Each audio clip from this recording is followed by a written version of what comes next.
രാമ രാമ രാമ ഹരേ ഹരേ ഹരേ കൃഷ്ണ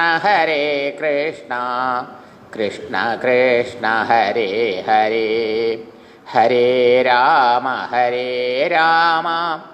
രാമ രാമ ഹരേ ഹരേ ഹരേ കൃഷ്ണ കൃഷ്ണ കൃഷ്ണ ഹരേ ഹരേ ഹരേ രാമ രാമ രാമ ഹരേ ഹരേ ഹരേ കൃഷ്ണ കൃഷ്ണ കൃഷ്ണ ഹരേ ഹരേ. ഓം സച്ചിദാനന്ദരൂപായ വിശ്വോൽപത്യാദിഹേതവേ താപത്രയവിനാശായ ശ്രീകൃഷ്ണായ വയം നുമഃ. മൂകം കരോതി വാചാലം പങ്കും ലംഘയതേ ഗിരിം യത്കൃപാതമഹം വന്ദേ പരമാനന്ദമാധവം.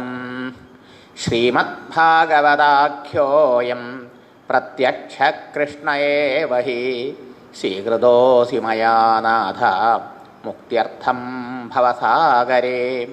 മനോരഥോ മദീയോയം സഫലഃ സർവഥാ ത്വയാ നിർവിഘ്നേനൈവ കർത്തവ്യ ദാസോഹം തവ കേശവ. സുഖരൂപപ്രബോധജ്ഞാം സർവശാസ്ത്രവിശാരദ ഏതൽകഥാപ്രകാശേന മതജ്ഞാനം വിനാശയ. വന്ദേ നന്ദൗവ്രജസ്ത്രീണാം പാദരേണുമഭീഷ്ണശാം യാസാം ഹരികഥോൽഗീതം പുനാദിഭുവനത്രയം. നാരായണം നമസ്കൃത്യ നരം ചൈവ നരോത്തമം ദേവീം സരസ്വതീം വ്യാസം തതോ ജയമുദീരയേത്. സമസ്തജനകല്യാണേ നിരതം കരുണാമയം നമാമി ചിന്മയം ദേവം സദ്ഗുരും ബ്രഹ്മവിദ്വരം. ദേഹേന്ദ്രിയമനോബുദ്ധിപ്രേരകം സർവസാക്ഷിണം ശ്രീപതിം കരുണാസിന്ധും ശ്രീകൃഷ്ണം ഭാവയേ സദാ. ശ്രീകൃഷ്ണശരണം സമസ്തജഗതാം കൃഷ്ണം വിനാ കാ ഗതി. കൃഷ്ണേന പ്രതിഹന്യതേ കലിമലം കൃഷ്ണായ തുഭ്യം നമഃ. കൃഷ്ണാൽ ത്രസ്യതി കാലഭീമഭുജഗം കൃഷ്ണസ്യ സർവം വശേ. കൃഷ്ണേ ഭക്തിരഖണ്ഡിതാ ഭവതു മേ ഭോ കൃഷ്ണ ത്വം ഏവാശ്രയാം. വസുദേവസുതം ദേവം കംസചാണൂരമർദ്ദനം ദേവകീ പരമാനന്ദം കൃഷ്ണം വന്ദേ ജഗദ്ഗുരും. ഭാഗവതത്തിൻ്റെ മാഹാത്മ്യം. ഭാഗവതം എന്തിനു കേൾക്കണം, ഭാഗവതത്തിൽ എന്താ വർണ്ണിച്ചേക്കണത്, ഭാഗവതം കേട്ടാൽ എന്താ കിട്ടുക, ഇതൊക്കെ സാമാന്യമായിട്ട് നാം കണ്ടു കഴിഞ്ഞു. ശ്രീമദ് ഭാഗവതം സമസ്ത ശാസ്ത്ര സാരമാണ്. അതുകൊണ്ട് ഈ ഭാഗവതം ഒന്ന് മാത്രം ആഴത്തിൽ പഠിച്ചാൽ മതി. വേണ്ട പോലെ ഭാഗവതം പഠിച്ചാൽ പിന്നെ മറ്റ് ഗ്രന്ഥങ്ങളൊന്നും പഠിക്കേണ്ട ആവശ്യമില്ല എന്നർത്ഥം. എല്ലാ ഗ്രന്ഥ പഠനത്തിൻ്റെ ഉദ്ദേശം എന്താ? അത് ശാശ്വതമായ സുഖവും ദുഃഖനിവൃത്തിയുമാണ്. അഥവാ ഭൗതികമായിട്ടുള്ളതായ ജീവിതം സുഖാവണം, ലൗകിക ജീവിതം കഷ്ടപ്പാടുകൂടാതെ നടക്കണം. പിന്നെയോ അവസാനം മനസ്സ് ഭഗവാനിൽ ചേർന്ന് ശാശ്വതമായ മോക്ഷം കിട്ടണം. അതാണ് എല്ലാവരും ആഗ്രഹിക്കുന്നത്. ഭുക്തിയും മുക്തിയും ഇതൊക്കെ ഭാഗവതം കൊണ്ട് കിട്ടും. പിന്നീട് ദുഃഖങ്ങൾക്ക് കാരണം പാപങ്ങളാണ്. സർവപാപശാന്തിക്കായും ശ്രീമദ് ഭാഗവത ശ്രവണ കീർത്തന പഠനാദികൾ വളരെ വളരെ ശ്രേഷ്ഠമായിട്ടുള്ളതാണ് പറഞ്ഞു. ഗ്രന്ഥം ആരംഭിക്കുന്നതിന് മുമ്പ് മംഗളാചരണം ചെയ്യണം. എല്ലാത്തിൻ്റെയും നിർവിഘ്ന പരിസമാപ്തി വേണം. ഒരു കാര്യം ആരംഭിച്ചാൽ അത് വിഘ്നം കൂടാതെ വേണ്ട പോലെ അത് പൂർണ്ണമാക്കാൻ കഴിയണമല്ലോ. അതിന് ഈശ്വരാനുഗ്രഹം വേണം. ഒരു മെഷീനാണ് ഈ മൈക്ക്. ഈ മൈക്കിന് പ്രവർത്തിക്കണമെങ്കിൽ കറണ്ട് വേണ്ടേ? വേണം. അതുപോലെ നമ്മളൊക്കെ ഒരു മൈക്ക് മാത്രമാണ്. നമ്മളിലൂടെ പ്രവർത്തിക്കുന്നത് ആരാ? അന്തര്യാമിയായിരിക്കുന്ന ഭഗവാൻ കൃഷ്ണനാണ്, ഗുരുവായൂരപ്പനാണ്, ഭഗവാനാണ്, പരമാത്മാവാണ്. അപ്പോൾ ശ്രീരാമകൃഷ്ണദേവൻ പറയും നമ്മളൊക്കെ ഒരു യന്ത്രമാണ്. ഇതിനെ പ്രവർത്തിപ്പിക്കുന്ന ആ ശക്തി ആരാണ്? അത് അമ്മയാണ്. അദ്ദേഹത്തിന് ഈശ്വരൻ അമ്മയായിരുന്നു. അതുകൊണ്ട് അമ്മയെ അവിടുന്ന് യന്ത്രം തിരിക്കുന്നവൾ. ഞാൻ കേവലം ഒരു യന്ത്രം. നമ്മളൊക്കെ ഒരു നിമിത്തം, ഒരു ഉപകരണം, ഈശ്വരൻ്റെ കയ്യിലെ ഉപകരണം.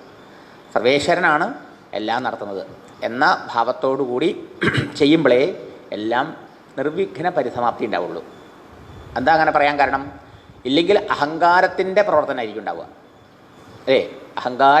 അഹങ്കാരത്തിന് പോലും ആശ്രയഭൂതമായിരിക്കുന്ന സർവേശ്വരനിൽ സമർപ്പിക്കപ്പെടുമ്പോഴേ ആ രചന അഥവാ ആ പ്രവൃത്തി സമ്പൂർണവും സഫലവും സാർത്ഥകവും ആയിത്തീരുകയുള്ളൂ എന്നാണ്.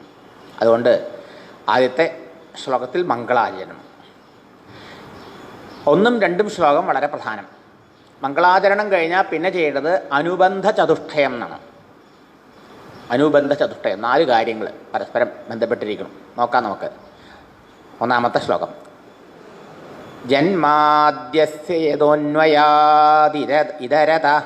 ചാർത്ഥേഷു അഭിജ്ഞസ്വരാട് തേനേ ബ്രഹ്മഹൃതായ ആദികവയേ മുഹ്യന്തി യത്സൂരയാ തേജോ വാരിമൃതാം യഥാ വിനിമയോ യത്ര ത്രിസർഗോ മൃഷാ ധാമ്നാ സ്വേന സദാ നിരസ്തകുഹകം സത്യം പരം ധീമഹി. ശ്ലോകത്തിൻ്റെ സാമാന്യ താല്പര്യം, നാം കാണുന്ന ഈ സ്ഥാവരങ്ങളും ജംഗമങ്ങളും അടങ്ങുന്ന ഈ പ്രപഞ്ചം, ബ്രഹ്മാണ്ടം, ജഗത്ത് മുഴുവനും ആരിൽ ഉണ്ടായത്, ആരെ ആശ്രയിച്ചാണ് നിലനിൽക്കുന്നത്, ആരിലാണ് ഇതൊക്കെ തിരിച്ചു ലയിക്കുന്നത്? ആ പ്രപഞ്ചത്തിൻ്റെ സൃഷ്ടി സ്ഥിതി സംഹാര കാരണഭൂതനായ സർവേശ്വരനെ ഞങ്ങൾ ധ്യാനിക്കുന്നു എന്ന് ആണ് ശ്ലോകത്തിൻ്റെ സാമാന്യമായ അർത്ഥം. അപ്പം അതിലൂടെ ഈ പ്രപഞ്ചത്തിൻ്റെ പരമകാരണ സ്വരൂപനായ സർവേശ്വരനെ സ്മരിച്ചു, ആശ്രയിച്ചു, മംഗളാചരണം നിർവഹിച്ചു പറഞ്ഞിട്ടാണ് ഗ്രന്ഥം ആരംഭിക്കുന്നത്. തശുദ്ധം വിമലം വിശോകമൃതം സത്യം പരം ധീമഹി എന്ന് പറഞ്ഞിട്ടാണ് ഇനി ദ്വാദശ സ്കന്ധത്തിൽ ഭാഗവതം അവസാനിക്കുക. ആ ശുദ്ധവും നിർമ്മലവും ഏകവും നാശരഹിതവുമായ പരമസത്യത്തെ ഞങ്ങൾ ധ്യാനിക്കുന്നു. അപ്പോൾ എന്താ ഇതിലെ പ്രതിപാദ്യ വിഷയം? പരമസത്യം. അപ്പം ഈശ്വരൻ അഥവാ പരമാത്മ എന്നൊന്നും ഇവിടെ പറഞ്ഞിട്ടില്ല. സത്യത്തെ ഞങ്ങൾ ധ്യാനിക്കുന്നു എന്നാണ് പറഞ്ഞത്. ആ സത്യത്തിനാണ് നമ്മൾ ഈശ്വരൻ, പരമാത്മാ, പരബ്രഹ്മം, ഭഗവാൻ എന്നൊക്കെ പല പല പേര് പറയണത്. കേവലം സത്യം എന്ന് മാത്രം നമുക്ക് സാധാരണ ആൾക്കാർക്ക് മനസ്സിലാവില്ലല്ലോ. എന്താണ് സത്യം? സത്യം എപ്പോഴും ഉള്ളതാണ്. എപ്പോഴും ഉള്ളതിനെ സത്യം എന്ന് പറയാൻ പറ്റുള്ളൂ. എപ്പോഴും ഉള്ളതെന്ന് പറഞ്ഞാലോ, ഇന്നലെ ഉണ്ടാവണം, ഇന്നും ഉണ്ടാവണം, നാളെ ഉണ്ടാവണം എന്ന് പറഞ്ഞാലോ, കാലദേശ അതീതമായ വസ്തുവാവണം, ത്രികാലം അതീത വസ്തുവാവണം എന്നർത്ഥം. ഭൂതം, ഭാവി, വർത്തമാനം, ഈ 3 കാലമുണ്ട്. കാലത്ത് തിരിച്ചിരിക്കുക. ഈ ഭൂത, വർത്തമാന, ഭാവി 3 കാലങ്ങളിലും ഒരുപോലെ നിലനിൽക്കുന്നത് എന്തുണ്ടോ അതിനാണ് സത്യം എന്ന് പറയാം. വെറുതെ സത്യം, ദൈവം, ഈശ്വരൻ സത്യമാണ്, ഈശ്വരൻ ദൈവം സത്യമാകുന്നു, ഗോഡ് ഈസ് ട്രൂത്ത് എന്ന് ചുമ്മാ പറയല്ല. What is God? God is truth. What is truth? Truth is God. അങ്ങോട്ട് ഇങ്ങോട്ട് വാക്ക് മാറ്റി പറയല്ല. പിന്നെന്താ അതിന് ശാസ്ത്രീയമായ നിർവചനം? ശാസ്ത്രജ്ഞന്മാരെ പോലും അമ്പരപ്പിക്കുന്ന രീതിയിലാണ് നമ്മുടെ ഋഷീശ്വരന്മാർ സത്യത്തിന് നിർവചനം കൊടുത്തിരിക്കുന്നത്. എന്താണ്? ത്രികാല അബാധിത വസ്തു.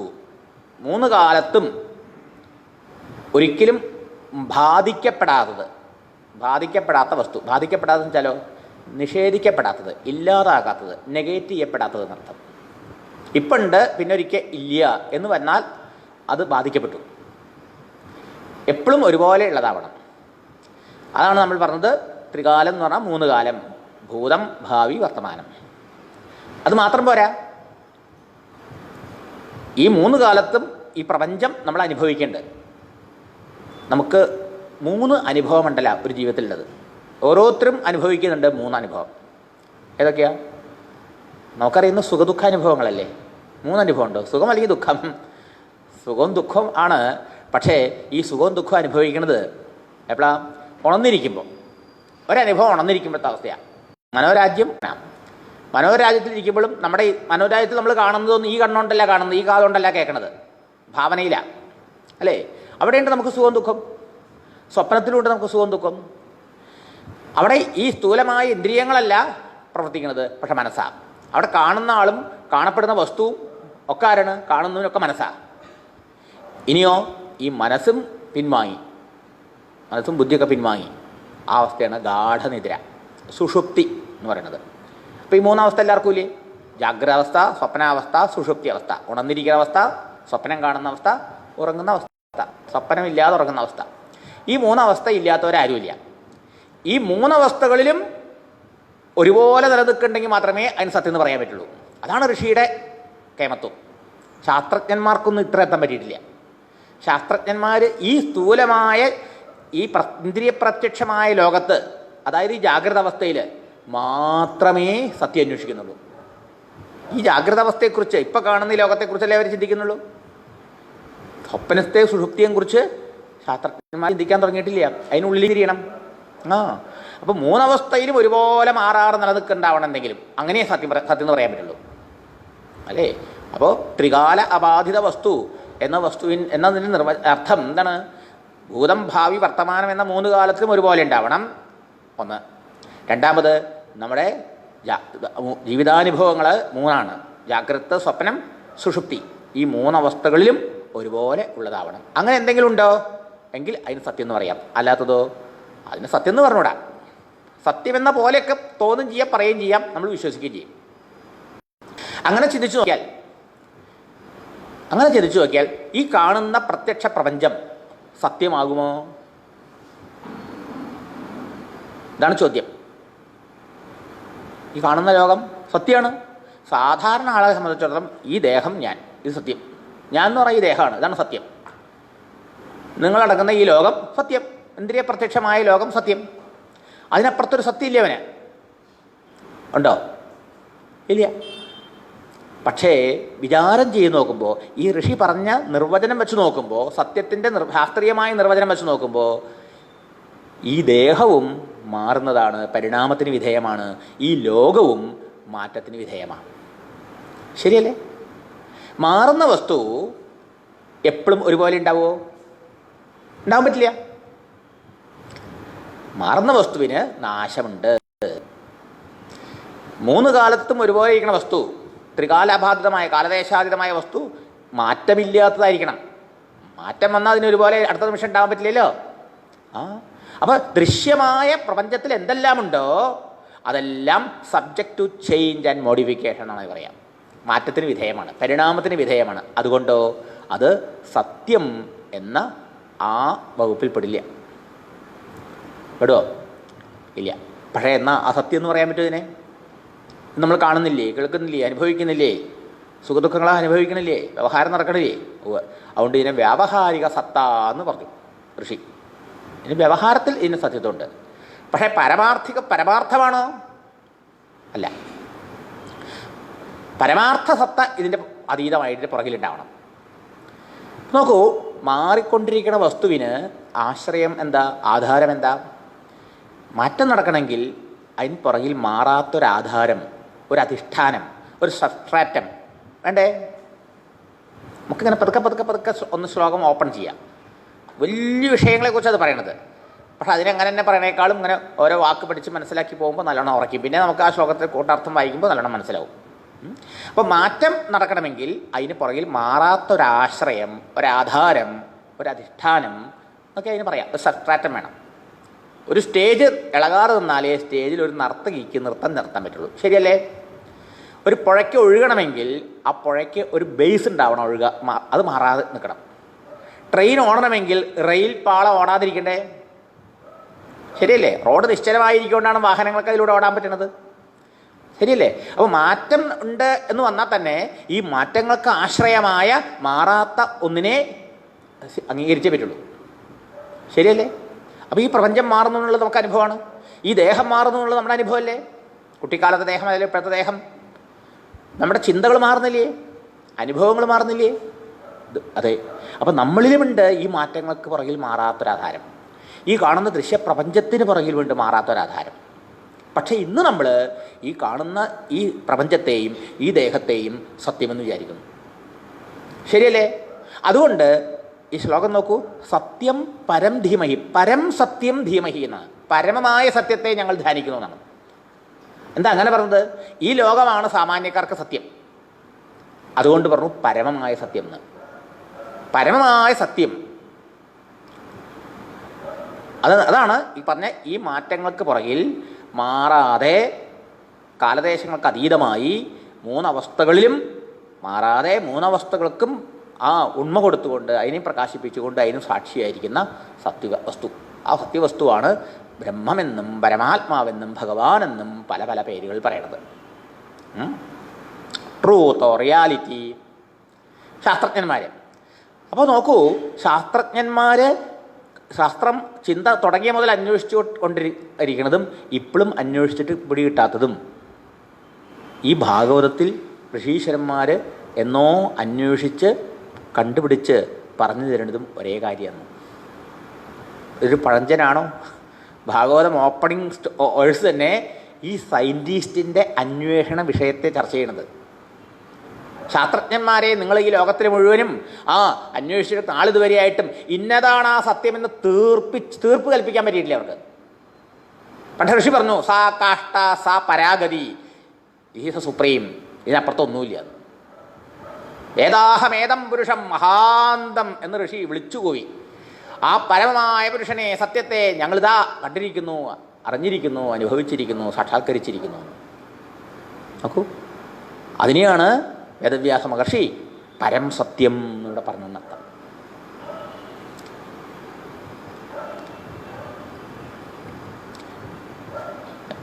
ഇനി ഈ ലോകത്തിൻ്റെ സ്വഭാവമാണ് പറയണത്.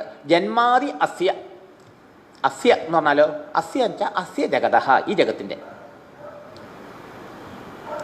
വേറെ രീതിയിലും ഇതിനെ പറയും ആദ്യസ്യ ജന്മാദി, അപ്പോൾ ഈ പ്രപഞ്ചത്തിൻ്റെ ആദി പരമാത്മാവാണ്, ഭഗവാനാണ്, ബ്രഹ്മമാണ് എന്നൊക്കെ ആണ് പറയണത്. അപ്പോൾ ചിലർ വിചാരിക്കും, പ്രപഞ്ചം പഞ്ചഭൂതാത്മകമല്ലേ, ആകാശം വായു അഗ്നി ജലം പൃഥ്വി എന്ന 5 പഞ്ചഭൂതങ്ങളെ കൊണ്ടുണ്ടാക്കിയതല്ലേ ഈ ലോകം?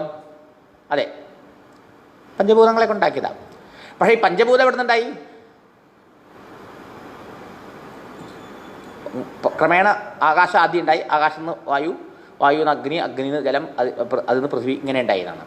അപ്പോൾ ആദ്യസ്യ ജന്മാദി, ആദ്യസ്യ എന്ന് പറഞ്ഞാലോ ആദ്യത്തേതിൻ്റെ ജന്മം. ആദ്യത്തേതാ? പഞ്ചഭൂത, സൃഷ്ടിക്ക് കാരണം പഞ്ചഭൂതം. ആ പഞ്ചഭൂതങ്ങളിൽ ആദ്യത്തേതാ? ആകാശം. ആ ആകാശം ആണ് പഞ്ചഭൂതങ്ങളിൽ ആദ്യത്തെ. അതിൻ്റെ ആരംഭം അതെവിടെ നിന്നുണ്ടായി? യതസ്മാത് ആത്മനഃ ആകാശഃ സംഭൂതഃ, ആകാശാത് വായു, വായോരഗ്നി, അഗ്നേരാവഹ, അഭ്യ പൃഥിവി, പൃഥിവ്യാം ഓഷധയഃ, ഓഷധീഭ്യോ അന്നം എന്നിങ്ങനെ മുണ്ടകോപനിഷത്തൊക്കെ പറയും. ശ്രുതിയാണ് പ്രമാണം. അപ്പം ശ്രുതിയിൽ പറയണം ഈ ആത്മാവിൽ നിന്നാണ്, അല്ലെങ്കിൽ പരമാത്മാവിൽ നിന്നാണ് എന്തുണ്ടായത്? ആകാശമുണ്ടായത്. അതെന്നാ പിന്നൊക്കെ ഉണ്ടായത്. അപ്പോൾ അസ്യ ജന്മാദി, അസ്യ വെച്ചാൽ ഈ പ്രത്യക്ഷമായി കാണുന്ന പ്രപഞ്ചത്തിൻ്റെ ഉൽപ്പത്തി, സ്ഥിതി, ലയം. ഇത് ആരിലാ സംഭവിക്കുന്നത്? ആര് കാരണമാണ് സംഭവിക്കുന്നത്? ആരെ കൊണ്ടാണ് നടക്കുന്നത്? അതാണ് പരം സത്യം. അതിൻ്റെ ഉത്തരമാണ് ഈ പരം സത്യം എന്നുള്ളത്. ആകാശാദി ഭൂതങ്ങൾക്കും ആദി ആരാ? അതേ പരമാത്മ തന്നെ. അതുകൊണ്ടുണ്ടായ പ്രപഞ്ചത്തിൻ്റെയും ആദി പരമകാരണം ഈ പരമസത്യം തന്നെ, പരമാത്മ തന്നെ. അപ്പോൾ ഇവിടെ ഒരു കാര്യം വ്യക്തം, ജന്മ ആദി എന്ന് പറഞ്ഞുകൊണ്ട് ഈ ജഗത്തിന് ഉൽപ്പത്തി സ്ഥിതി ലയം എന്ന ധർമ്മമുണ്ട്. ഉൽപ്പത്തി സ്ഥിതി ലയം എന്ന് പറഞ്ഞാൽ ഉണ്ടാവുക, നിലനിൽക്കുക, ഇല്ലാണ്ടാവുക. അതാണ് അതിൻ്റെ സ്വഭാവമല്ല. ഉണ്ടാവണോ, ഉണ്ടായ വസ്തു കുറച്ചു കാലം നിലനിൽക്കുമ്പോൾ തന്നെ പരിണാമത്തിന് വിധേയമാണ്, അവസാനം അത് കാണപ്പെടാണ്ടാവുന്നു. അപ്പോൾ ഈ ജഗത്തിന് ഉൽപ്പത്തി സ്ഥിതി ലയുണ്ട്. ജന്മം സ്ഥിതി നാശം. വേറൊരു ഭാഷ പറഞ്ഞാൽ ജന്മ സ്ഥിതി നാശം എല്ലാത്തിനും ഉണ്ട്. ഈ ദേഹത്തിന് ജന്മം സ്ഥിതി നാശമുണ്ട്, ഉൽപ്പത്തി സ്ഥിതി ലയമുണ്ട്. ഈ ലോകത്തിലെ എല്ലാ പദാർത്ഥങ്ങൾക്കും ഉണ്ട്, ലോകത്തിനും ഉണ്ട്. അതിൻ്റെ അർത്ഥം എന്താ? ഉൽപ്പത്തിയും നാശവും ഉള്ള വസ്തു പരമസത്യമല്ല. ശരിയല്ലേ? അപ്പം ഏതിൽ നിന്നാണോ ഇതുണ്ടായത് അത് ഉണ്ടായിട്ടില്ല, അത് ഉള്ളതാ. ശരിയോ? ഉള്ള ഒന്നെന്നല്ലേ എന്തെങ്കിലും ഉണ്ടാവാൻ പറ്റുള്ളൂ. അതെ. ആ വസ്തു ആവണം. സാഖ്യന്മാര് പ്രധാനമാണ് പ്രപഞ്ചത്തിൻ്റെ പരമകാരണം എന്ന് പറഞ്ഞു. പ്രധാനം ജഡമാണ്, പ്രകൃതി അഥവാ പ്രധാനം ജഡമാണ്. വേറെ ചില ആൾക്കാർ പറഞ്ഞു ശൂന്യമാണ് പ്രപഞ്ചത്തിൻ്റെ പരമകാരണം എന്ന്. ശൂന്യത്തിൽ നിന്നുണ്ടായ വസ്തുക്കളൊക്കെ ശൂന്യമുള്ളൂ അല്ലേ? വേറെ ചില ആൾക്കാർ പറഞ്ഞു അണുവാണ്, ആറ്റമാണ് പ്രപഞ്ചത്തിൻ്റെ പരമകാരണം എന്ന്. ഇങ്ങനെയൊക്കെയാണ് ശാസ്ത്രചിന്ത പോണത്. ആറ്റം ഈ സൃഷ്ടിക്കപ്പെട്ട പ്രപഞ്ചത്തിലത്തെ ഒരു ഘടകമല്ലേ? ആണോ അല്ലയോ? ഈ ലോകത്തിൽ അനേക ഘടകങ്ങളുണ്ട്, അതിലൊന്നാണ് ആറ്റം അഥവാ അണു. അപ്പോൾ ഈ ഹോൾ വേൾഡിൻ്റെ മുഴുവൻ പ്രപഞ്ചത്തിൻ്റെ കാരണം ആ പ്രപഞ്ചത്തിലത്തെ ഒരു ഘടകം എങ്ങനെയാവും? A part cannot be the cause of the whole. അതാണ് യുക്തി അല്ലേ? മുഴുവൻ പ്രപഞ്ചത്തിൻ്റെ കാരണം ആ പ്രപഞ്ചത്തിലുള്ള ചെറിയൊരു അണുവാണെന്ന് പറഞ്ഞാൽ പറ്റി ശരിയാവുമോ? അത് യുക്തിക്ക് നിരക്കില്ല. പറ്റുമോ? ഇല്ല. അപ്പോൾ ഈ കാണുന്ന സമസ്ത ജഗത്തും ഉണ്ടായി എന്ന് വന്നു കഴിഞ്ഞാൽ ഇതിന് ഇല്ലായ്മയുണ്ട്. അതിൻ്റെ അർത്ഥം ഇത് പരമസത്യമല്ല എന്നർത്ഥം. ഉണ്ടായി നിലനിന്ന് നശിക്കുന്ന, അതിന് നശിക്കാത്ത എന്നെന്നുമുള്ളതായ ഒരു കാരണം ഉണ്ടാവണം, ഒരു സത്യം, അതിനെയാണ് പരമസത്യം എന്ന് പറയുന്നത്. എന്താണ് ആ സത്യത്തിൻ്റെ സ്വരൂപം?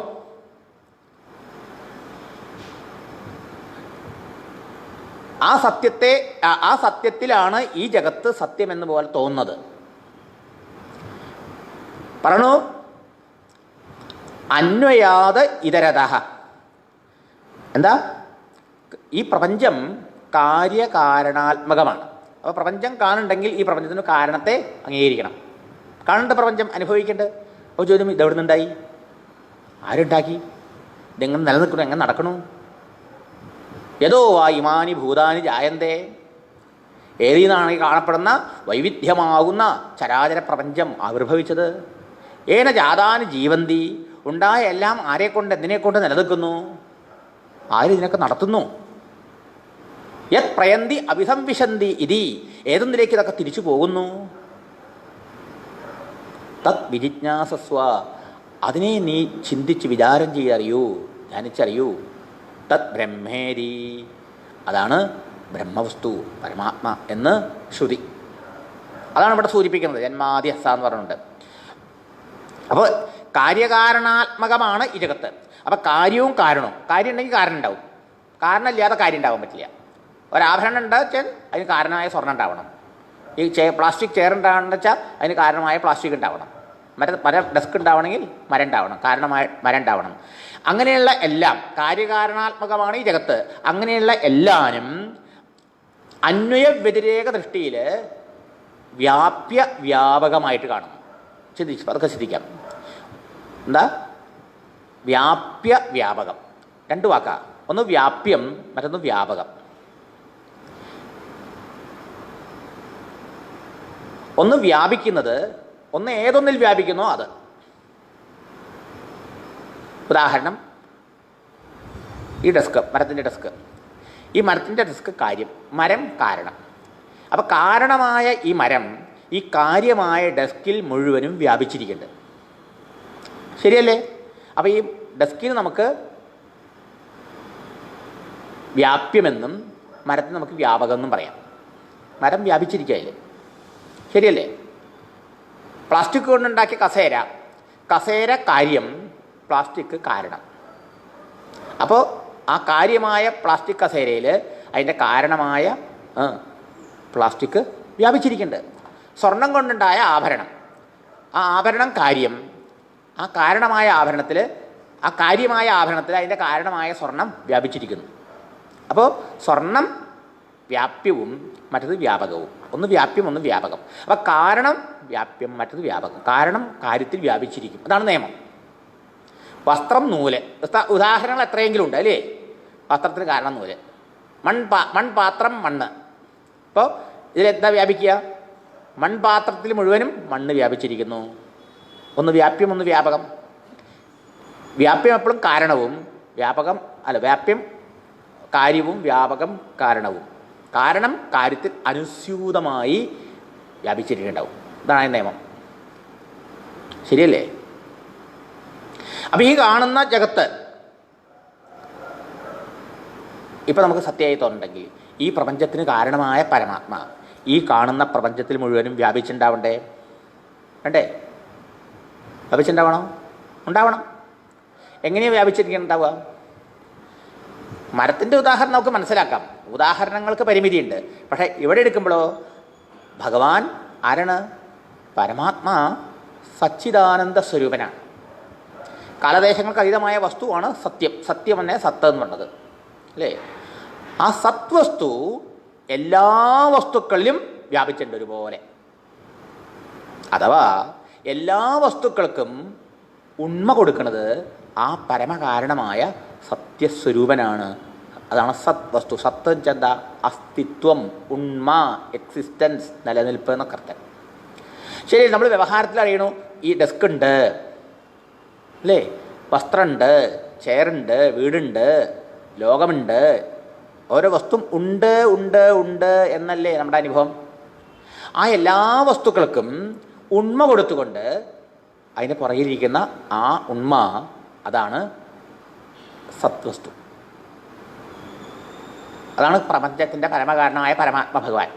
അപ്പം എല്ലാത്തിലും വ്യാപിച്ചിട്ടില്ലേ അത്? അതില്ലാതൊരു വസ്തു ഉണ്ടോ?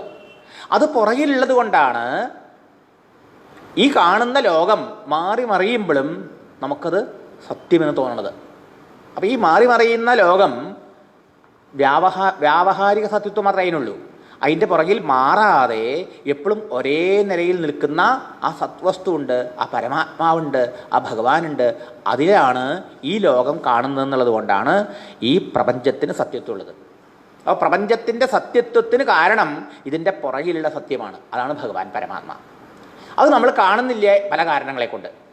ഈ ശരീരം നമുക്കറിയാം, ഈ ശരീരം നിലനിൽക്കുന്നതും പ്രവർത്തിക്കുന്നതും ഈ ശരീരത്തെ കൊണ്ടല്ല. ഇത് ജഡമാണ്, പഞ്ചഭൂതമാണ്. പക്ഷേ ഇതിൻ്റെ പുറകിലുള്ള ചൈതന്യത്താലാണ് ഇത് പ്രവർത്തിച്ചുകൊണ്ടിരിക്കുന്നത്. അതില്ലെങ്കിൽ ഞാനുമില്ല, നിങ്ങളുമില്ല. പക്ഷേ എന്തോ പല കാരണങ്ങളാൽ നമ്മളത് അറിയണില്ല. നമ്മൾ ഈ ദേഹത്തെ മാത്രമേ ദത്തിബുദ്ധിയോടുകൂടി കാണുന്നുള്ളൂ. അപ്പോൾ ദേഹത്തിൽ എപ്രകാരമാണോ നമുക്ക് ഞാനെന്ന ബുദ്ധിയുള്ളത്, ഇതുമാതിരി ഈ ലോകത്തിൽ സത്യത്വ ബുദ്ധിയും ഇപ്പുണ്ട്. അതുകൊണ്ട് നമുക്ക് സാധാരണ ഒരാൾക്ക് ഇതിനപ്പുറത്തൊരു സത്യം ഉണ്ട് എന്ന് വിചാരമില്ല. അതുകൊണ്ട് അറിയാനുള്ള മോഹമില്ല. ശരിയോ? ഇങ്ങനെ ചിന്തിക്കുമ്പോഴാണ്, വിചാരം ചെയ്യുമ്പോഴാണ് ശരിയാണല്ലോ, മാറ്റം ഉണ്ടാവണമെങ്കിൽ മാറാത്തൊന്നുണ്ടാവണം, കാര്യം ഉണ്ടാവണമെങ്കിൽ കാരണം ഉണ്ടാവണം, കാരണം കാര്യത്തിൽ മുഴുവൻ വ്യാപിച്ചിട്ടും ഉണ്ടാവണം. അതൊക്കെ ശരിയാണ്. അപ്പം അന്വയം എന്ന് പറഞ്ഞു കഴിഞ്ഞാൽ, അന്വയം എന്ന് പറഞ്ഞു കഴിഞ്ഞാൽ എല്ലാത്തിലും ആ കാര്യത്തിൽ മുഴുവൻ കാരണം വ്യാപിച്ചിരിക്കണം. അതാണ് അന്വയം. ചേർന്നിരിക്കുക എന്നർത്ഥം. വ്യതിരേകം എന്ന് പറഞ്ഞാൽ വിട്ടിരിക്കുക. അപ്പോൾ സ്വർണ്ണപ്പണ്ടത്തിൽ സ്വർണത്തിൻ്റെ ചേർച്ചയുണ്ട്, വ്യാപ്തിയുണ്ട് ഉണ്ടല്ലോ. എന്നാൽ സ്വർണത്തിലോ, സ്വർണ്ണക്കട്ടയിൽ ഈ ആഭരണങ്ങളൊന്നുമില്ല. അതിൽ ആഭരണങ്ങളുടെ വ്യതിരേകമുണ്ട്. കാരണത്തിൽ കാര്യമില്ല, കാരണത്തിൽ കാര്യത്തിൻ്റെ ഇല്ലായ്മ, അഭാവം, വ്യതിരേകമുണ്ട്. ശരിയല്ലേ? പ്രപഞ്ചത്തിൻ്റെ പരമകാരനായ പരമാത്മാവ് ഈ പ്രപഞ്ചത്തിൽ മുഴുവനും അനുസ്യൂതമായി, വസ്ത്രത്തിൽ നൂലെന്നോണം, ചെയറിൽ പ്ലാസ്റ്റിക് എന്നോണം, ഡെസ്കിൽ മരമെന്നോണം, വസ്ത്രത്തിൽ നൂലെന്നോണം വ്യാപിച്ചിരിക്കുന്നു. എങ്ങനെ വ്യാപിച്ചിരിക്കുന്നു? സദ്രൂപേണ. ഇത് വളരെ ശേഷമായി മനസ്സിലാക്കണം. എങ്ങനെയാണ് വ്യാപിച്ചിരിക്കുന്നത്? തൂണിലും തുരുമ്പിലും ഒക്കെ ഭഗവാനുണ്ട് എന്നാണ് പറയണത് അല്ലേ? ഭഗവാനില്ലാത്തൊരു വസ്തു, ഭഗവാനില്ലാത്തൊരു ഇടമില്ല. ഉണ്ടോ? എങ്ങനെയത്? എങ്ങനെ ഭഗവാൻ സർവ്വവ്യാപി എന്നൊക്കെ നമ്മൾ പറയണില്ലേ? എങ്ങനെയത്? ഭഗവാനിലാണ് ഏതൊരു വസ്തു നിൽക്കുന്നത്. സത് രൂപിയായ ഭഗവാനിലാണ് ഏതൊരു വസ്തുവിനും നിൽക്കാൻ പറ്റുള്ളൂ. ഒരു വസ്തു ഉണ്ട് എന്ന് പറയണമെങ്കിൽ അതിന് ഉണ്മ വേണം. എക്സിസ്റ്റൻസിനെ കൂടാതെ എന്തിനെങ്കിലും എക്സിസ്റ്റ് ചെയ്യാൻ കഴിയുമോ എന്ന ചോദ്യം. പറ്റുമോ? ഇല്ല. ദാറ്റ് വെരി എക്സിസ്റ്റൻറ്റ് പ്രിൻസിപ്പിൾ ഭഗവാനാണ്, പരമാത്മാവാണ്, സത്യമാണത്. അതുമാത്രമേ സത്യമായിട്ടുള്ളൂ. അതിനെയാണ് ശാസ്ത്ര ഭാഷയിൽ, ശാസ്ത്രദൃഷ്ടിയിൽ പരമസത്യം, പരമാത്മാ, ബ്രഹ്മം എന്ന് പല വാക്കുകളിൽ പറയണത് ഭഗവാൻ എന്നൊക്കെ. അന്ധവിശ്വാസമല്ല എന്നർത്ഥം. അത് നമ്മുടെ വിശ്വാസത്തെയോ വിശ്വസിക്കായ്മയോ ആശ്രയിച്ചിരിക്കല്ല. നിങ്ങൾ വിശ്വസിക്കാത്തതുകൊണ്ട് ഈ സത്യം ഇല്ലാണ്ടാവോ? ആ വിശ്വാസം ഉള്ളവനെയും വിശ്വസിക്കാത്തവൻ്റെയും നിലനിൽപ്പിന് ആധാരമായ സത്യത്തെക്കുറിച്ചാണ് പറയണത്. അതെ. ഇനി ആ സത്യം എങ്ങനെയുള്ളതാണ്? ആ സത്യം പറയണു, അത് സർവജ്ഞമാണ്. അത് സർവജ്ഞമാണ് എന്ന് അഭിജ്ഞ എന്ന വാക്കുകൊണ്ട് പറഞ്ഞു. അഭിജ്ഞ വെച്ചാലോ അറിവാണ് എൻ്റെ സ്വരൂപം. സർവജ്ഞനാണ്. നോക്കൂ, ഈ പ്രപഞ്ചത്തിൻ്റെ വലിപ്പം നോക്കൂ. എത്ര കോടാനുകോടി ജീവജാലങ്ങൾ അടങ്ങിയതായി പ്രപഞ്ചം അല്ലേ? അങ്ങനെയുള്ള ഒരു ബ്രഹ്മാണ്ടം, എത്രയോ ബ്രഹ്മാണ്ടങ്ങൾ. ഇതിനെ സൃഷ്ടിക്കുന്ന ഈശ്വരന് സാമാന്യമായ അറിവുണ്ടായാൽ മതിയോ അല്ലേ? ഒരു ഫിലിം സംവിധാനം ചെയ്യുന്ന സംവിധായകൻ എന്തെല്ലാം അറിവ് വേണം അതിനെക്കുറിച്ച്? ഈ പ്രപഞ്ച സംവിധായകൻ അപ്പം എത്ര ജ്ഞാനുണ്ടാവണം? വേണോ വേണ്ടയോ? പ്രപഞ്ച സംവിധായകൻ ഒരിക്കലും അല്പജ്ഞനാവാൻ പറ്റില്ല. സർവത്തെയും കുറിച്ച് അറിയുന്ന ആൾ സർവജ്ഞൻ. സർവജ്ഞനും സർവശക്തനുമായ ഈശ്വരന് മാത്രമേ പ്രപഞ്ചത്തിൻ്റെ കാരണനാവാൻ പറ്റുള്ളൂ. അതുകൊണ്ട് അഭിജ്ഞ എന്ന വാക്കുകൊണ്ട് എന്ത് സൂചിപ്പിച്ചു? സർവജ്ഞനാണ് അവിടെ നിന്നെന്ന് പറഞ്ഞു. അർത്ഥേഷു, അർത്ഥേഷു വെച്ചാൽ പദാർത്ഥങ്ങളിൽ, എല്ലാ പദാർത്ഥങ്ങളിലും അവനുണ്ട്, അതിനൊക്കെ ഉണ്മയായിട്ടുണ്ട്. എല്ലാ ജീവികളിലും അവനെങ്ങനെയുണ്ട്? അറിവായിട്ട്, ബോധമായിട്ട്, ചൈതന്യമായിട്ടുണ്ട്. ഉണ്ടോ ഇല്ലയോ? ജഡവസ്തുക്കൾ നമുക്കറിയാം. ഈ ഡെസ്കിലുണ്ടോ ഭഗവാൻ? ഉണ്ടോ? പരമാത്മ ഉണ്ടോ? ഉണ്ടല്ലോ, ഡെസ്ക് ഉണ്ടല്ലോ. അതിലെ എക്സിസ് ഉണ്മ ഭഗവാനാണ്. അപ്പോൾ ഈ ഡെസ്ക് എന്ന് പറഞ്ഞാൽ ആ ഉണ്മ പ്ലസ് നാമം രൂപം അല്ലേ? രൂപവും നാമവും ആവിഷ്കരിച്ചതാണ് സൃഷ്ടി അല്ലേ? വെള്ളത്തിൽ രൂപവും നാമവും കൽപ്പിച്ചപ്പോൾ തിരയായി, തിര, നുര, പത എന്നൊക്കെ പറയണം. ഇതുപോലെ ബ്രഹ്മത്തിൽ പരമാത്മാവിൽ നാമരൂപങ്ങൾ ആവിർഭവിച്ചപ്പോൾ സൃഷ്ടിയായി. ആ നാമരൂപങ്ങൾ സത്യമല്ല, നാമരൂപങ്ങളാണ് മാറി മറിയണത്. ഉണ്മയ്ക്ക് ഒരു നാശം സംഭവിക്കുന്നില്ല. ആഭരണങ്ങൾ ഉണ്ടാവണു, അത് ഒരിക്കലും ഇല്ലാണ്ടാവണു. പക്ഷെ സ്വർണം ഒരുപോലെ ഇരിക്കണപ്പോഴും ശരിയല്ലേ? അതാണ് ഉപനിഷത്ത് പറയും സദൈവ സൗമ്യ ഇതം അഗ്രേ ആസീൻ. അഗ്രേ എല്ലാം ഉണ്ടാവണമെന്നും എന്തായിട്ടായത്?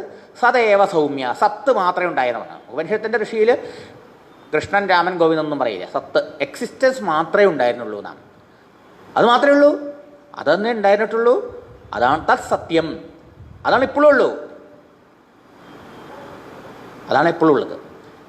ഏകമേവ അദ്വിതീയം ബ്രഹ്മ, അത് ഒന്നേ ഒന്ന് മാത്രമേ ഉള്ളൂ. അതാണ് പരമാത്മ ബ്രഹ്മ വസ്തു എന്ന് പറയുന്നത്. ഇതാണ് ഉപനിഷത്തിൻ്റെ ഭാഷയിൽ. ഇനി ചതുശ്ലോകി ഭാഗവതത്തിലേക്ക് വരുമ്പോൾ നമുക്ക് കാണാം ഇതേ ശ്ലോകം ചതുശ്ലോകിയിൽ ഭഗവാൻ പറയും. ഇതൊക്കെ ഒരേ ആശയണേ. ചതുശ്ലോകിയാണല്ലോ മൂലം ഭാഗവത്തിൻ്റെ. സാക്ഷാൽ നാരായണ ഭഗവാൻ ബ്രഹ്മാവിന് ഉപദേശിക്കുന്നത്. ഭഗവാൻ എന്ത് പറഞ്ഞു? അഹമേവാസമേവാഗ്രേ, അഗ്രേ അഹം ഏവ ആസം. അഗ്രേ ചില ആദിയിൽ, ആദിയിലും ചില സൃഷ്ടിക്ക് മുന്നേ ഞാൻ മാത്രമേ ഉണ്ടായുള്ളൂ. അവിടെ എന്താ പറയണത്? കാര്യവും ഈ പ്രപഞ്ചത്തിൻ്റെ കാരണം എന്ന് പറഞ്ഞാൽ മായയോ അല്ലെങ്കിൽ പ്രകൃതിയോ അതൊന്നുമില്ല. ഇതിനും കാരണമായ പരമാത്മ മാത്രമേ ഉണ്ടായിരുന്നുള്ളൂ. അഹമേവാസമേവാഗ്രേ, ഞാൻ മാത്രമേ ഈ പ്രപഞ്ച സൃഷ്ടിക്ക് മുമ്പ് ഉണ്ടായുള്ളൂ. അപ്പോൾ അവിടെ ഭഗവാൻ ഞാനെന്ന് പറയുന്നത് സർവജ്ഞനും സർവശക്തനുമായ ഈശ്വരൻ. ആ ഈശ്വരൻ തന്നെ ഇവിടെ സൂചിപ്പിച്ച പരമമായ സത്യം, ജഗത്തിൻ്റെ പരമകാരണം. അതാകട്ടെ ഈ കാര്യപ്രപഞ്ചത്തിൽ മുഴുവനും വ്യാപിച്ചിട്ടുണ്ട് എന്നർത്ഥം. സത്യത്തെ കണ്ടെത്താനുള്ള ഉപായം അവിടെ പറയണെന്താ? ഇതാണ് സത്യത്തെ കണ്ടെത്താനുള്ള ഉപായം.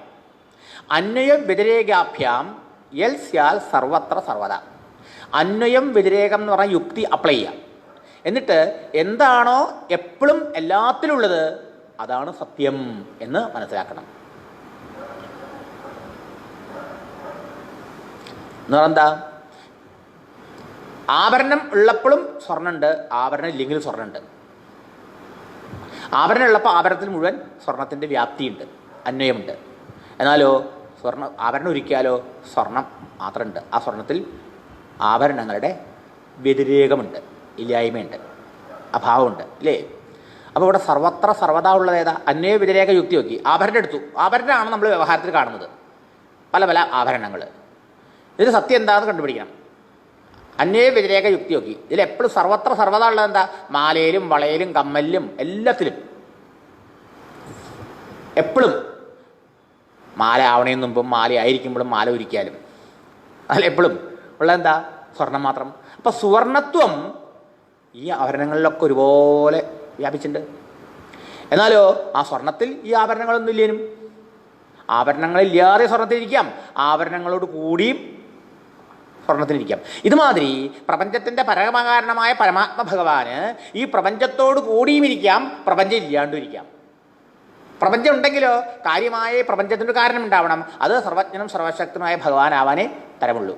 ആ ഭഗവാൻ ഈ കാണുന്ന പ്രപഞ്ചത്തിൽ മുഴുവനും നിറഞ്ഞിരിക്കുന്നുണ്ടിനും. എങ്ങനെ ഇരിക്കണു? രണ്ട് തരത്തിൽ കാണാം നമുക്ക്.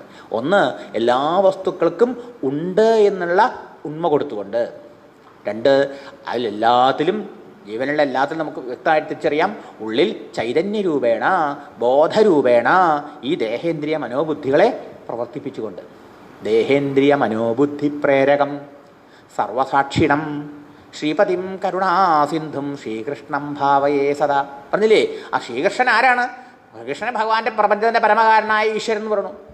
ആരാണ്? ദേഹേന്ദ്രിയ മനോബുദ്ധികളെ പ്രേരിപ്പിച്ചുകൊണ്ട് സ്വസാന്നിധ്യം കൊണ്ട് ഇതിനെ ചൈതന്യവത്താക്കിക്കൊണ്ട് അതാതിൻ്റെ മേഖലകളിൽ പ്രവർത്തിപ്പിച്ചുകൊണ്ട് കണ്ണിലൂടെ രൂപം കാണുന്നതും കാതിലൂടെ ശബ്ദം കേൾക്കുന്നതും മൂക്കിലൂടെ മണക്കുന്നതും നാവിലൂടെ സ്വാദനുഭവിക്കുന്നതും ഉള്ളിൽ ജീവരൂപേണായിട്ടിരുന്ന ആരാണ്? ഭഗവാനാണെന്ന് അപ്പോൾ കുറേ കൂടി വ്യക്തമായില്ലേ? അർത്ഥേഷു അഭിജ്ഞ, എല്ലാ ജീവജാലങ്ങളിലും അവൻ അറിവായിരിക്കുന്നുണ്ട്. സർവജ്ഞനായ അവനെ കൊണ്ടാണ് നമുക്കൊക്കെ തിരി അറിവുള്ളത്. മനസ്സിലായില്ലേ?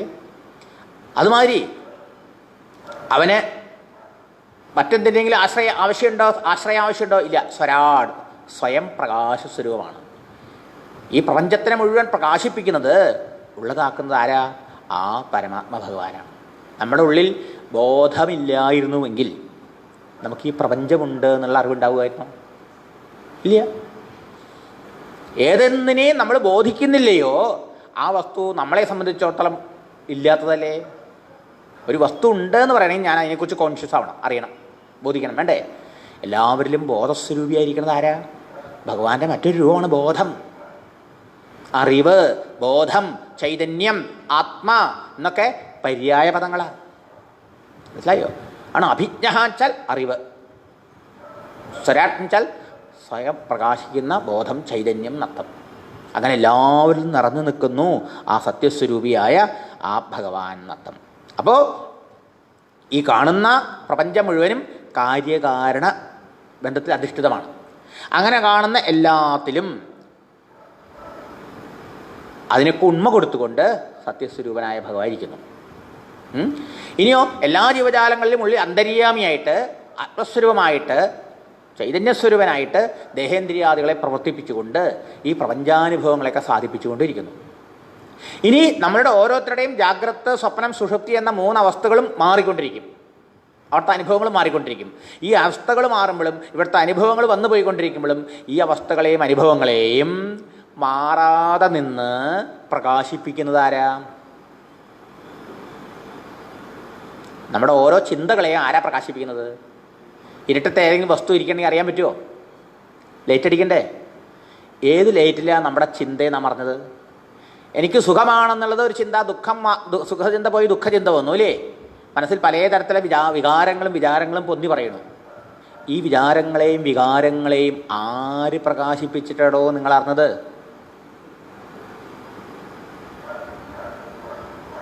ആരാ? വേണ്ടേ? ആ ലൈറ്റ് ആരാ? ഈ പ്രകാശം, ഈ സൂര്യനും ചന്ദ്രനും പോലും അതിനെ പ്രകാശിപ്പിക്കാൻ കഴിയില്ല. അതിനേക്കാൾ വലിയൊരു പ്രകാശമാണ് ബോധസ്വരൂപിയായി നമ്മുടെ ഓരോരുത്തരുടെയും ഹൃദയത്തിൽ കുടികൊള്ളുന്ന ഭഗവാൻ. കത്തുന്ന പൊന്മണി വിളക്കെന്ന പോലെ ഹൃദി നിൽക്കുന്ന നാഥ ഹരി നാരായണായ നമാൻ എഴുത്തച്ഛൻ ഹരിനാമകീർത്തനത്തിൽ ആ ഭഗവാന്റെ ഓരോ ശരീരം പ്രതി ഉള്ള സാന്നിധ്യത്തെ ഇങ്ങനെ സ്പഷ്ടമാക്കി കാണിച്ചിരുന്നു. കത്തിച്ചു വെച്ച വിളക്കിന് ആ വിളക്ക് അവിടെ ഉണ്ടെന്നുള്ളതിന് വേറെ എന്തെങ്കിലും തെളിവ് വേണം? വേറൊരു വിളക്ക് കൊണ്ടിട്ടേ വിളക്കിന് അളിച്ചോട്ടോ നോക്കാൻ വേണോ? വേണ്ട. ഇങ്ങനെ ആ പരമാത്മാ, കാരണസ്വരൂപനായ പരമാത്മാ കാര്യരൂപമായ പ്രപഞ്ചത്തിൽ എല്ലാത്തിലും ഒരുപോലെ നിറഞ്ഞിരിക്കേണ്ടത് എന്നുള്ളതിന് തെളിവ് വേണോ? വേണ്ട. ഒന്ന് പുറത്ത് എല്ലാം ഉണ്ട് എന്നറിയണു. ആ ഉണ്മ പ്രത്യക്ഷമാണ്, തെളിവാണ് അല്ലേ? അകത്തോ ആ ഉണ്മയെ ബോധിക്കുന്ന ബോധം, വെളിയിലുള്ള വസ്തുവിനെ ബോധിക്കുന്ന ബോധം. വെളിയിലുള്ള വസ്തുവിനെ മാത്രമല്ല, നമ്മൾ ഓരോരുത്തരും ഉണ്ട് എന്ന് നമ്മൾ അറിയുന്നില്ലേ? അനുഭവമല്ലേ? ഞാനുണ്ട്, അയാം കുറച്ച് സൂക്ഷ്മമാണ്. എങ്കിലും ആലോചിക്കൂ, ഞാനുണ്ട് എന്ന് ആര് പറഞ്ഞിട്ടാ? ആരാ പറഞ്ഞേ? ആരെങ്കിലും പറയണം ഞാനുണ്ടെന്നത്? നമ്മളുണ്ട് എന്നുള്ളത് നമ്മുടെ അനുഭവം. ഞാൻ ഉണ്ടെന്ന് ഞാൻ അറിയുന്നില്ലേ? അപ്പം എൻ്റെ ഉണ്മയെ പോലും പ്രകാശിപ്പിച്ചുകൊണ്ട്, എനിക്ക് ഉണ്മ തന്നുകൊണ്ട് അതിനെ പ്രകാശിപ്പിച്ചുകൊണ്ട് ബോധസ്വരൂപിയായി എന്നിൽ സദാ വർത്തിക്കുന്നു ആ പരമേശ്വരൻ, പരമാത്മ. ആ ഭഗവാനോ മാറുന്നതേയില്ല. എൻ്റെ ദേഹം മാറുന്നു, എൻ്റെ മനസ്സ് മാറുന്നു, എൻ്റെ ചിന്തകൾ മാറുന്നു, എൻ്റെ അനുഭവങ്ങൾ മാറുന്നു, എൻ്റെ ജാഗ്രതാവസ്ഥ മാറി സ്വപ്നം വന്നു, സ്വപ്നം മാറി സുഷുപ്തി വന്നു, സുഷുപ്തിയിൽ നിന്ന് വീണ്ടും സ്വപ്നത്തിലേക്കോ ജാഗ്രതയിലേക്കോ വന്നു. പക്ഷേ ഈ വരവും പോക്കും ഒന്നും ബാധിക്കാതെ വരാതെയും പോകാതെയും ആ സിനിമയിലെ ആ സ്ക്രീനിൽ വന്നാണ് എല്ലാത്തിനെയും പണിപ്പിക്കുന്ന ലൈറ്റ് പോലെ, ഇല്ലെങ്കിൽ ആ സ്റ്റേജിലെ ആ എന്താ പറയുക നാടകത്തിലെ രംഗങ്ങളെ മുഴുവനും പ്രകാശിപ്പിക്കുന്ന ആ ലൈറ്റ് പോലെ സദാ നമ്മിൽ ഓരോരുത്തരിലും ആ ചിൽസ്വരൂപനായി ബോധസ്വരൂപനായി സർവസാക്ഷിയായി വർത്തിക്കുന്നുണ്ട് അവിടുന്ന്. അർത്ഥേഷു അഭിജ്ഞ, അർത്ഥേഷു വെച്ച എല്ലാ പദാർത്ഥങ്ങളിലും ജീവജാലങ്ങളിലും, അഭിജ്ഞ വെച്ച അറിവായിട്ട്. അവൻ സർവജ്ഞനാണ്. പ്രപഞ്ചകാരനായ പരമാത്മാ സർവജ്ഞനാണ്. സ്വയം പ്രകാശസ്വരൂപം എന്നാണ് സ്വരാട്ട് എന്ന് പറഞ്ഞുകൊണ്ട് സൂചിപ്പിച്ചത്. ആ സത്യം സർവജ്ഞവും സ്വയം പ്രകാശവുമാണ്. പ്രപഞ്ചത്തിന് ഉൽപ്പത്തിയും സ്ഥിതിയും ലയവും ഉണ്ട്. പ്രപഞ്ചം ജന്മാദി അസ്യ എന്നുണ്ട്. എന്നാൽ എവിടെയാണ് ഈ പ്രപഞ്ചത്തിൻ്റെ ഉൽപ്പത്തി സ്ഥിതി നടക്കുന്നത്? ജന്മാദി അസ്യ യതഹ, യതഹ വെച്ചാൽ യസ്മിൻ, ഏതൊന്നിൽ നടത്തും. അതാണ് ഇവിടെ നമ്മൾ പറഞ്ഞ ഈ പരമസത്യം, പരമാത്മ.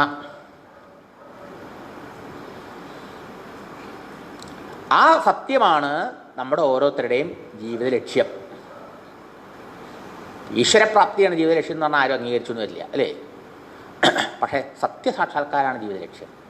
ആ സത്യത്തിൻ്റെ നിർവചനം ഈ മുഴുവൻ പ്രപഞ്ചത്തിൻ്റെയും പരമകാരണമാണ്, ഇതിന് ആധാരമാണ്.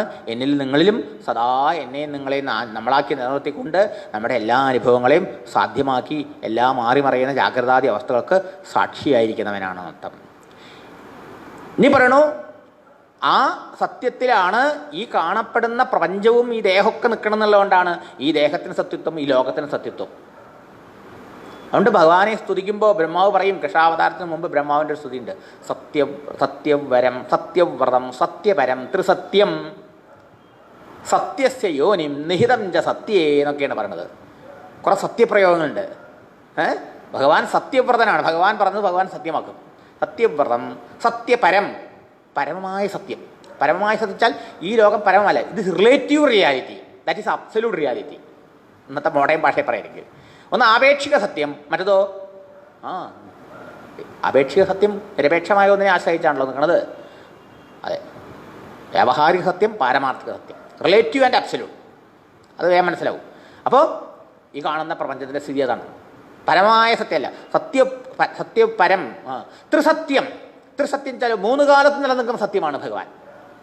വെച്ചാൽ ലോകമുണ്ടായി നിലം നശിക്കും, ദേഹമുണ്ടായി നിലം നശിക്കും, ഉള്ളിൽ ആത്മാവായിരിക്കുന്ന ഭഗവാൻ നാശമില്ല. ആത്മാവിന് നാശമില്ല, വെളിയിൽ ഈ പ്രപഞ്ചത്തിന് ആധാരമായിരിക്കുന്ന പരമാത്മാവിന് നാശമില്ല. ത്രിസത്യമാണ്, മൂന്ന് കാലത്തുണ്ട്. സത്യപരം ത്രിസത്യം സത്യസ്യ യോനിം എന്ന് പറഞ്ഞു. ഈ കാണുന്ന പ്രപഞ്ചത്തിൻ്റെ കാരണം, യോനിച്ച അവിടെ കാരണം, സത്യമായി നമ്മളൊക്കെ വിശ്വസിച്ച് അനുഭവിക്കുന്ന ജഗത്തിൻ്റെ കാരണം, ജഗത് കാരണം, പ്രപഞ്ചത്തിൻ്റെ പരമകാരണം. ആ പ്രപഞ്ചത്തിൻ്റെ പരമകാരണം പലതാവാൻ പറ്റില്ല. പ്രപഞ്ചം പലതാണെങ്കിലും അതിൻ്റെ പരമകാരണം ഒന്നാവാൻ പറ്റുള്ളൂ. മാത്രമല്ല അത് ഒന്നീന്ന് ഉണ്ടായതാവാൻ പറ്റില്ല. ഒന്നീന്ന് ഉണ്ടായി എന്ന് പറഞ്ഞാൽ ഉണ്ടായത് കാര്യമായി, അല്ലെ? ഏതിനുണ്ടായോ അതാണ് കാരണം. അപ്പോൾ ഈ ജഗത്ത് ഉണ്ടായി, ജന്മാദി എന്ന് പറഞ്ഞു തന്നെ പ്രപഞ്ചം ഉണ്ടായി നിലന്ന് നശിക്കുന്നു എന്ന കാര്യമാണ്, ഉറപ്പായി. അപ്പോൾ ഇതിന് കാരണം ഉണ്ടാവണം. ആ പരമകാരണം എന്നുള്ളതാണ്, എന്നുള്ള വസ്തുവാണ് ശാശ്വത വസ്തു. അതാണ് എന്ത്? പരമാത്മാ, ബ്രഹ്മം, ഭഗവാൻ, സത്യം, കൃഷ്ണൻ, ഗുരുവായൂരപ്പൻ എന്നൊക്കെ നമ്മൾ പറയണേ.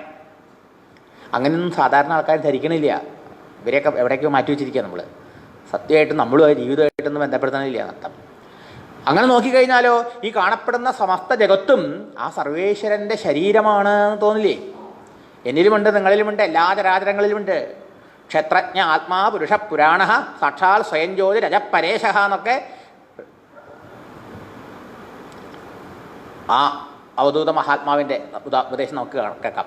ഋഷഭയോഗീശ്വരൻ്റെ ചരിത്രം പറയുമ്പോൾ രഘുഗണനെ പറഞ്ഞു കൊടുക്കണം, അദ്ദേഹം ജഡത്തിന് യോഗീശ്വരൻ പറഞ്ഞു കൊടുക്കണം, അല്ലേ?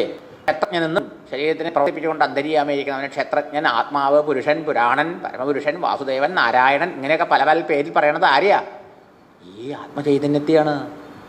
മനസ്സിലായില്ലേ? അപ്പോൾ ഈ കാണപ്പെടുന്ന സമസ്ത ജഗത്തിൻ്റെയും കാരണം സത്യസ്യ യോനിം. എന്നാൽ എന്താ നമുക്കിത് പിടികിട്ടാത്തത്? നമുക്കിങ്ങനെ ഒരു സത്യം ഉണ്ടെന്ന് തോന്നാത്തത്? ഇങ്ങനെയൊക്കെ പറഞ്ഞാലും കേൾക്കുമ്പോൾ ഒക്കെ ശരിയെന്ന് തോന്നൂലേ നമുക്ക്.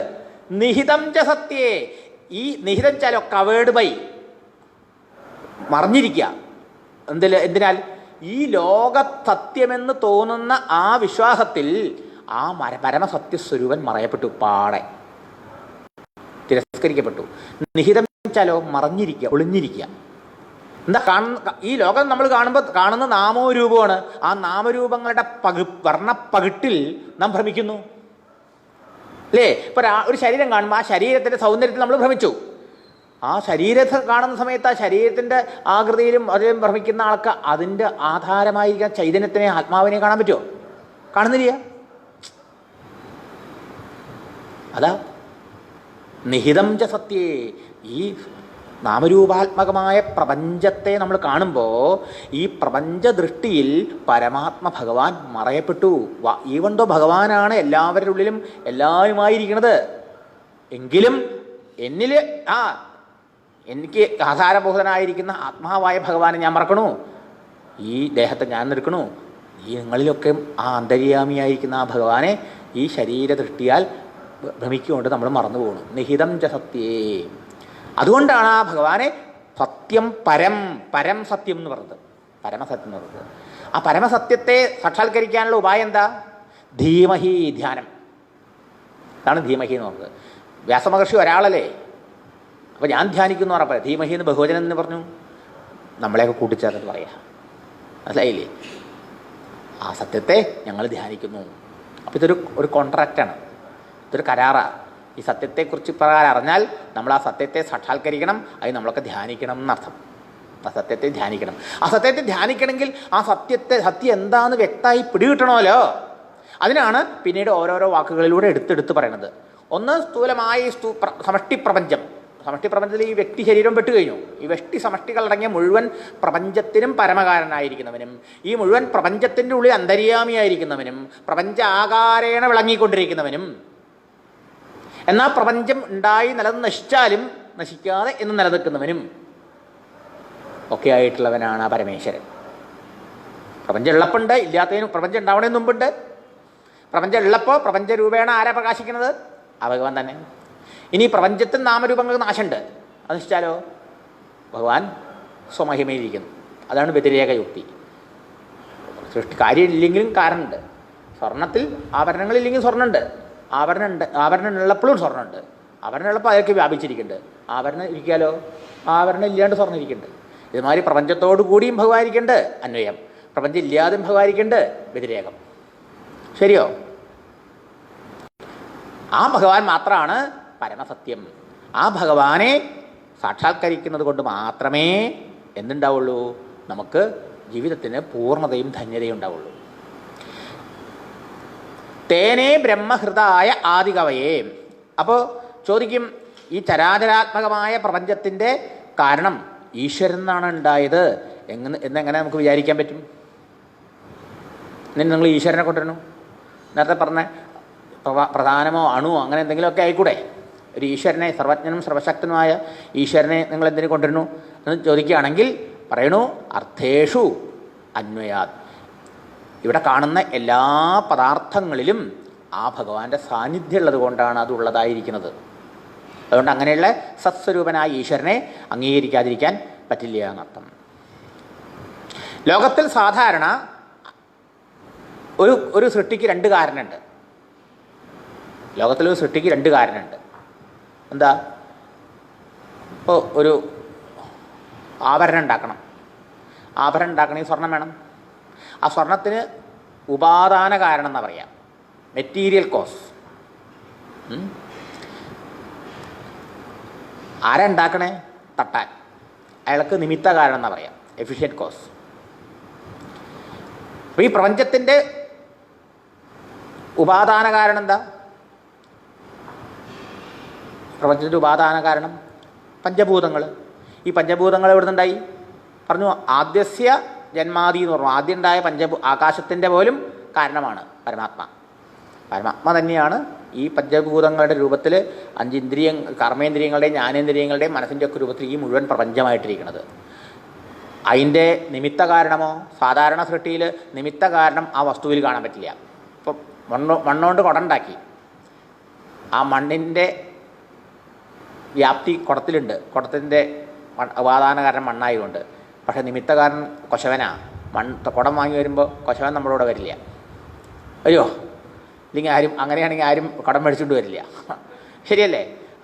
നിമിത്തകാരണവും ഉപാദാനകാരൻ രണ്ടാണ് സൃഷ്ടിയിൽ. പക്ഷേ ഈ പ്രപഞ്ചത്തെ സംബന്ധിച്ചിടത്തോളം ശരി, ഭഗവാൻ പ്രപഞ്ചത്തിൻ്റെ നിമിത്തകാരണം, തൊട്ടാനയമായി നിമിത്തകാരണം എന്ന് അംഗീകരിക്കാം, എഫിഷ്യൻറ്റ് കോസ് എന്ന്.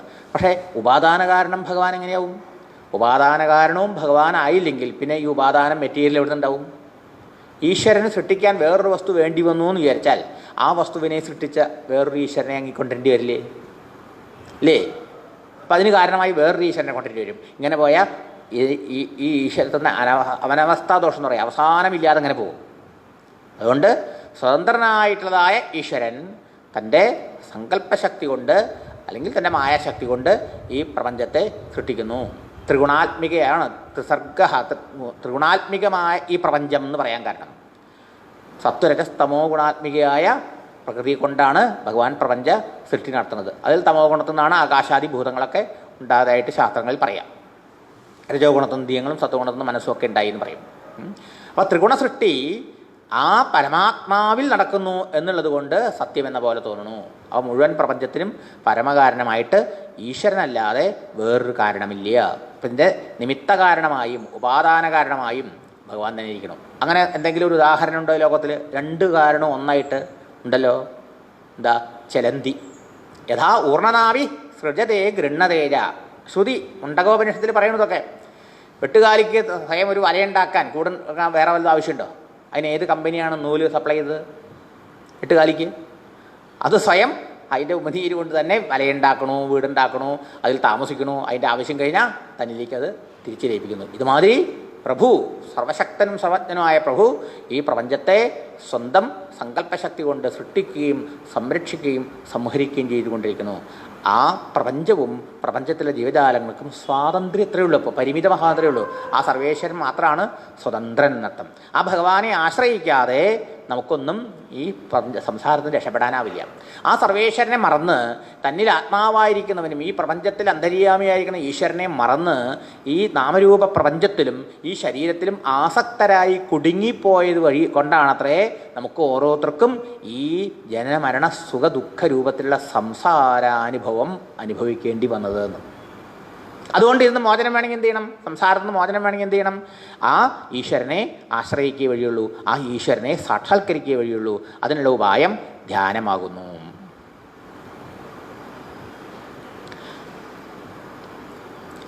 അപ്പോൾ ആ ഈശ്വരന് കഴിവുണ്ടെന്ന് കാണിക്കാൻ അഭിജ്ഞ, സർവജ്ഞനാണ് അവിടുന്ന്. ഏഷ സർവജ്ഞ സർവാന്തര്യാമി.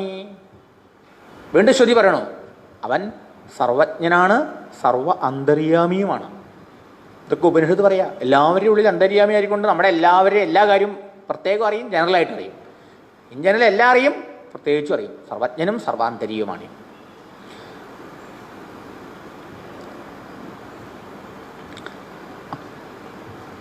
അപ്പം ഈശ്വരൻ സർവജ്ഞനായ മാത്രമേ പ്രപഞ്ചത്തിൻ്റെ കാരണനാവാൻ പറ്റുള്ളൂ, പ്രപഞ്ചം സൃഷ്ടിക്കാൻ പറ്റുള്ളൂ. കാരണം ഒരു വസ്തുവിനെ ഉണ്ടാക്കണമെങ്കിൽ ആൾക്ക് അതിനെക്കുറിച്ചുള്ള അറിവുണ്ടാവണം. ഉണ്ടേ? ദോശ ഉണ്ടാക്കിയ എല്ലാവരും ദോശ ഉണ്ടാക്കിയാൽ ശരിയാവും, ചുരുണ്ടുകൂടി പോകും. നോർത്ത് ഇന്ത്യൻസ് ഉണ്ടാക്കണമായി ചപ്പാത്തി നമ്മൾ ഉണ്ടാക്കിയാൽ ശരിയാവും? ഇല്ല. അത്ര കട്ടി കുറഞ്ഞിട്ട് അത്ര സോഫ്റ്റായിട്ട് നമ്മളൊക്കെ ഉണ്ടാക്കും, പേരൊക്കെ പറഞ്ഞിട്ട്. പക്ഷേ ഓരോരുത്തർക്കും അറിയാം, ശരിയല്ലേ? എല്ലാവരും ചായ ഉണ്ടാക്കിയാൽ ചായയാവോ? ഇല്ല. എല്ലാത്തിനും അതിനൊരു പ്രൊപ്പോർഷൻ ഉണ്ടല്ലേ? പാലും ചായയും തിക്കേഷനൊക്കെ സമാസമാണ്, അതിന് വേണ്ട പോലെ ആവണം അല്ലേ? അപ്പോൾ ഓരോരുത്തർക്ക് അതിന് ഉണ്ടാക്കാനുള്ള അറിവുണ്ടാവണം എന്നർത്ഥം. ഒരു വസ്തുവിനെ ഉണ്ടാക്കണേ അതിനെക്കുറിച്ചുള്ള അറിവുണ്ടാവണം. സർവവുമായ ജഗത്തിനെ ഉണ്ടാക്കണമെങ്കിൽ സർവത്തിനെയും അറിയുന്നവനാവണം, സർവജ്ഞനാവണം എന്നർത്ഥം. സർവജ്ഞനാണ് ഈശ്വരൻ എന്നുള്ളതിനെന്താ തെളിവ്? ഈശ്വരൻ വേദകർത്താവാണ്. തേനേ ബ്രഹ്മഹൃതായ ആദികവയേ എന്ന വിശേഷണം. ഒന്നാമത്തെ ശ്ലോകത്തിൽ തേനേ ബ്രഹ്മഹൃതായ ആദികവയേ. ജന്മാദ്യസ്യ യഥ കഴിഞ്ഞു, അന്വയ വ്യതിരേകം, ഇതരതാഞ്ച വ്യതിരേകം, അതിന് ചേർന്നിരിക്കുക. പ്രപഞ്ചത്തിലൊക്കെ ഉണ്മ രൂപത്തിലിരിക്കണു.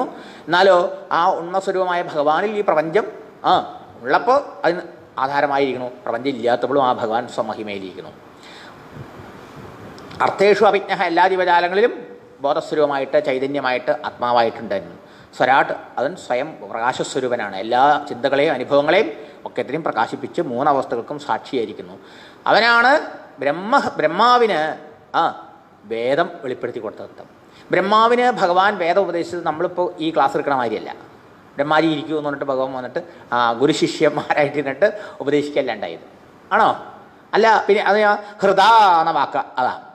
യഹ യാതൊരുവൻ ഈശ്വരൻ ഹൃദയം കൊണ്ട് വെച്ചാലോ കേവലം സങ്കല്പശക്തി കൊണ്ട്, സങ്കല്പം കൊണ്ട് ആദികവിയായ ബ്രഹ്മാവിന് വേദത്തെ തേനെ പ്രകാശിപ്പിച്ചു, റിവീൽ ചെയ്തു കൊടുത്തർത്ഥം.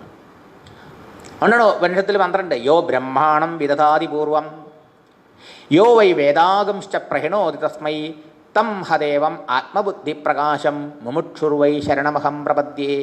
യഹാ ബ്രഹ്മാണം പൂർവം വിദധാതി, ആരാണോ ആദിയിൽ ബ്രഹ്മാവിനെ സൃഷ്ടിച്ചത്, സൃഷ്ടിക്കുക മാത്രമോ സൃഷ്ടിച്ചിട്ട് യോ വൈ വേദാശ്ച പ്രഹിണോതി തസ്മൈ വേദാം പ്രഹിണോതി, ആ സൃഷ്ടിച്ച ബ്രഹ്മാവിന് വേദങ്ങളൊക്കെ പ്രകാശിപ്പിച്ചു കൊടുത്തത് തം ദേവം ആത്മബുദ്ധിപ്രകാശം ദേവം മുമുക്ഷുഹു അഹം ശരണം പ്രപദ്യേ. ആ ബ്രഹ്മാവിനെ പ്രപഞ്ച സൃഷ്ടിയുടെ ആദ്യം സൃഷ്ടിക്കുകയും ബ്രഹ്മാവിനെ സൃഷ്ടിക്കാനുള്ള സർവജ്ഞാനവും വേദജ്ഞാനവും പ്രകാശിപ്പിച്ചു കൊടുത്ത് ഭഗവാൻ സർവേശ്വരൻ എൻ്റെ ബുദ്ധിയെയും പ്രകാശിപ്പിക്കുന്നു. ആ സർവേശ്വരനെ സംസാര ദുഃഖത്തു നിന്ന് മോചനം നേടാൻ ആഗ്രഹിക്കുന്ന ഞാൻ ശരണം പ്രാപിക്കുന്നു എന്ന് വേദത്തിൽ മന്ത്രമുണ്ട്, ശ്രുതി മന്ത്രമുണ്ട്. അതാണ് ഇവിടെ തേനേ ബ്രഹ്മഹൃദായ ആദികവയെ എന്ന് പറഞ്ഞർത്ഥം. അപ്പോൾ സർവ അറിവിൻ്റെയും എന്താ പറയുക നിധാനിച്ചാലോ അതിൻ്റെ ഇരിപ്പിടം, സോഴ്സ്, അതാണ് വേദം. അത് ബ്രഹ്മാവിന് ഹൃദയത്തിൽ പ്രകാശിപ്പിച്ചു കൊടുത്ത് ഭഗവാനാണ്. ശരി ഇരിക്കട്ടെ. അതുകൊണ്ട് വേദകർത്താവ് ഭഗവാൻ, അതുകൊണ്ട് ഭഗവാൻ സർവജ്ഞൻ. ആ ജ്ഞാനം ഈശ്വരനെ എവിടെ നിന്ന് കിട്ടി? ഈശ്വരനാണ് ഞാനുണ്ടായത് എന്ന് സംശയം ഉണ്ടാവാം. അങ്ങനെ ചോദിക്കുകയാണെങ്കിൽ സ്വരാട്ട് എന്ന് വെച്ചാലോ ഈശ്വരന് ആ ജ്ഞാനം ഈശ്വരൻ്റെ സ്വരൂപമാണ്. ഈശ്വരൻ്റെ സ്വരൂപം തന്നെ സത്യം ജ്ഞാനം അനന്തം ബ്രഹ്മ എന്നാണ്. സത്യവും ജ്ഞാനവും അനന്തവുമാണ് ബ്രഹ്മസ്വരൂപം.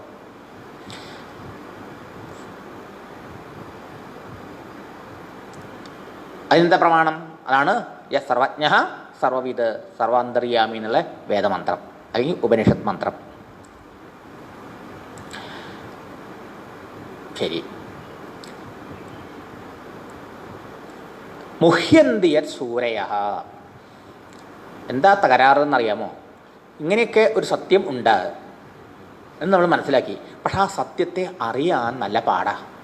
സൂരയ ബ്രഹ്മാവിനടക്കം, ഇന്ദ്രാദി ദേവതകൾക്കും ബ്രഹ്മാദി ദേവന്മാർക്കടക്കം ആ സത്യസ്വരൂപനെ അറിയാൻ കഴിയാതെ മോഹിക്കുന്നു അത്രയും അർത്ഥം.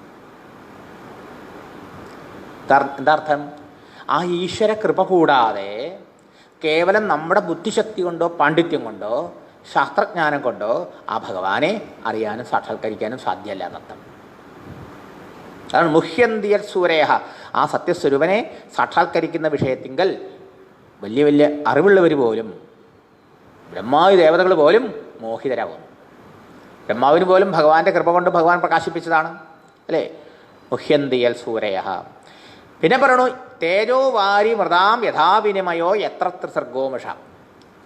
ഇതൊരു വിശേഷ കാര്യമാണ്. ഇത് ത്രിസർഗ, സർഗം ച സൃഷ്ടി, പ്രപഞ്ചം. അതങ്ങനെയാണ് ത്രീന്നുണ്ടായതാ. ത്രീ എന്ന് വെച്ചാലോ മൂന്നിന്നുണ്ടായതാ. ഒന്ന് സത്വഗുണം, ഒന്ന് രജോഗുണം, ഒന്ന് തമോ ഗുണം. ഈ 3 ഗുണങ്ങൾ കൊണ്ടാണ് പ്രകൃതി നിലനിൽക്കുന്നത്. ഈ ത്രിഗുണാത്മികയായ പ്രകൃതിയെ കൊണ്ടാണ് ഈ പ്രപഞ്ച സൃഷ്ടി നടക്കുന്നത്. ഈ സൃഷ്ടി വാസ്തവത്തിൽ പരമാർത്ഥമാണോ സത്യമാണോ നമ്മൾ കണ്ടു കഴിഞ്ഞു. നിരന്തരം ഉണ്ടായി നിലനിന്ന് നശിച്ചുകൊണ്ടിരിക്കുകയാണെന്നാണ് അതിന് ആത്യന്തിക സത്യത്വമില്ല, മൃഷയാണ്. പക്ഷേ ഇപ്പം നമുക്കിത് അമൃഷ സത്യമായിട്ടാണ് തോന്നണത്. മൃഷാഞ്ച സത്യം അല്ലാത്തതെന്നർത്ഥം, അമൃഷാഞ്ച സത്യം എന്നർത്ഥം. സത്യം അല്ലാത്ത സൃഷ്ടി സത്യമെന്ന പോലെ നമുക്ക് തോന്നണമല്ലോ. എന്തുകൊണ്ടാ? സത്യസ്വരൂപനായ ഭഗവാൻ ഇതിൻ്റെ പുറകിലുള്ളതുകൊണ്ട്. സത്യസ്വരൂപനായ ഭഗവാനിൽ ആണ് ഈ പ്രപഞ്ചം ഉണ്ടായി നിലനിന്ന് നശിക്കുന്നു എന്നുള്ളതുകൊണ്ട്, ഇതിനാധാരം സത്യസ്വരൂപനായ ഭഗവാനാണെന്നുള്ളത് കൊണ്ട്. അങ്ങനെ സംഭവിക്കും. അതിന് ഉദാഹരണങ്ങളാണ് തേജസ്, വാരി, മൃത്ത് എന്നൊക്കെ പറഞ്ഞത്. എന്താ? നല്ല ചൂടുള്ള വേനൽക്കാലത്ത് മണലാരണ്യത്തിൽ സൂര്യൻ്റെ പ്രകാശം ഇങ്ങനെ അടിക്കുമ്പോൾ അവിടെ വെള്ളം ഒഴുകണ പോലെ തോന്നും. പക്ഷെ ആ വെള്ളത്തിന് ആ മണൽത്തരിയെ നനയിപ്പിക്കാനാവുമോ? കാരണം അവിടെ വെള്ളം ഉണ്ടെന്ന് തോന്നണമെങ്കിലും ആ വെള്ളം തോന്നലുണ്ട്, സത്യത്തിൽ ഉണ്ടെന്ന് തോന്നുന്നുണ്ട്, പക്ഷെ വാസ്തവത്തിൽ അത് ഇല്ല. അവിടെ ഉള്ളതെന്താ? മണല. സൂര്യൻ്റെ ആ കിരണങ്ങളെ കൊണ്ട് ആവി ഇങ്ങനെ പറക്കണ സമയത്ത് അവിടെ വെള്ളം ഉണ്ടെന്ന് തോന്നുക, ശരിയല്ലേ? പക്ഷെ അവിടെ തോന്നൽ വെള്ളം സത്യമായിട്ടുണ്ടെന്ന് തോന്നണത്, പക്ഷേ യഥാർത്ഥത്തിലുള്ള എന്താ? മണൽ. ആ യഥാർത്ഥത്തിലുള്ള മണലുള്ളത് കൊണ്ടല്ലേ ഇല്ലാത്ത വെള്ളം ഉണ്ടെന്ന് തോന്നിയത്. അപ്പോൾ ഒരു വസ്തു ഇല്ലെങ്കിൽ ഒന്നും ഇല്ലാത്തടത്ത് എന്തെങ്കിലും ഉണ്ടെന്ന് തോന്നാൻ പറ്റുമോ? പറ്റില്ല. ഇതുപോലെയാണ് ഈ ത്രിഗുണ സൃഷ്ടി സത്യമെന്ന് നമുക്ക് തോന്നണത് എന്ന്. ഉദാഹരണം, ചിലപ്പോൾ നിലാവുള്ള രാത്രിയിൽ നല്ല തടാകമൊക്കെ കണ്ടാൽ, പുഴയെ കണ്ടാൽ അവിടെ നിലാൻ തോന്നും, അബദ്ധം പറ്റും. ചിലപ്പോൾ ചിലപ്പോൾ സ്ഫടികമൊക്കെ ഉള്ള നിലാന്ന് വെച്ചാൽ അവിടെ വെള്ളം ഇല്ലെങ്കിൽ വെള്ളം ഉണ്ടെന്നൊക്കെ തോന്നും. ദുര്യോധന പറ്റിയില്ലോ, ആ സദസ്സിൽ വീണത് അങ്ങനെയല്ലേ? അങ്ങനെയൊക്കെ പറ്റും. ചിലപ്പോൾ മുത്തുച്ചിപ്പി കണ്ടാൽ ആ നല്ല സൂര്യപ്രകാശത്തെ അടിക്കുമ്പോൾ വെള്ളിയാണ് തിളങ്ങണേ തോന്നും, നമ്മൾ പോയി എടുത്തു എന്നൊക്കെ വരും. വാസ്തവത്തിൽ ഉള്ളതൊന്ന് അതിനെ കാണാത്തപ്പോൾ അതിനെ മറ്റൊന്നായി തോന്നും, അല്ലേ?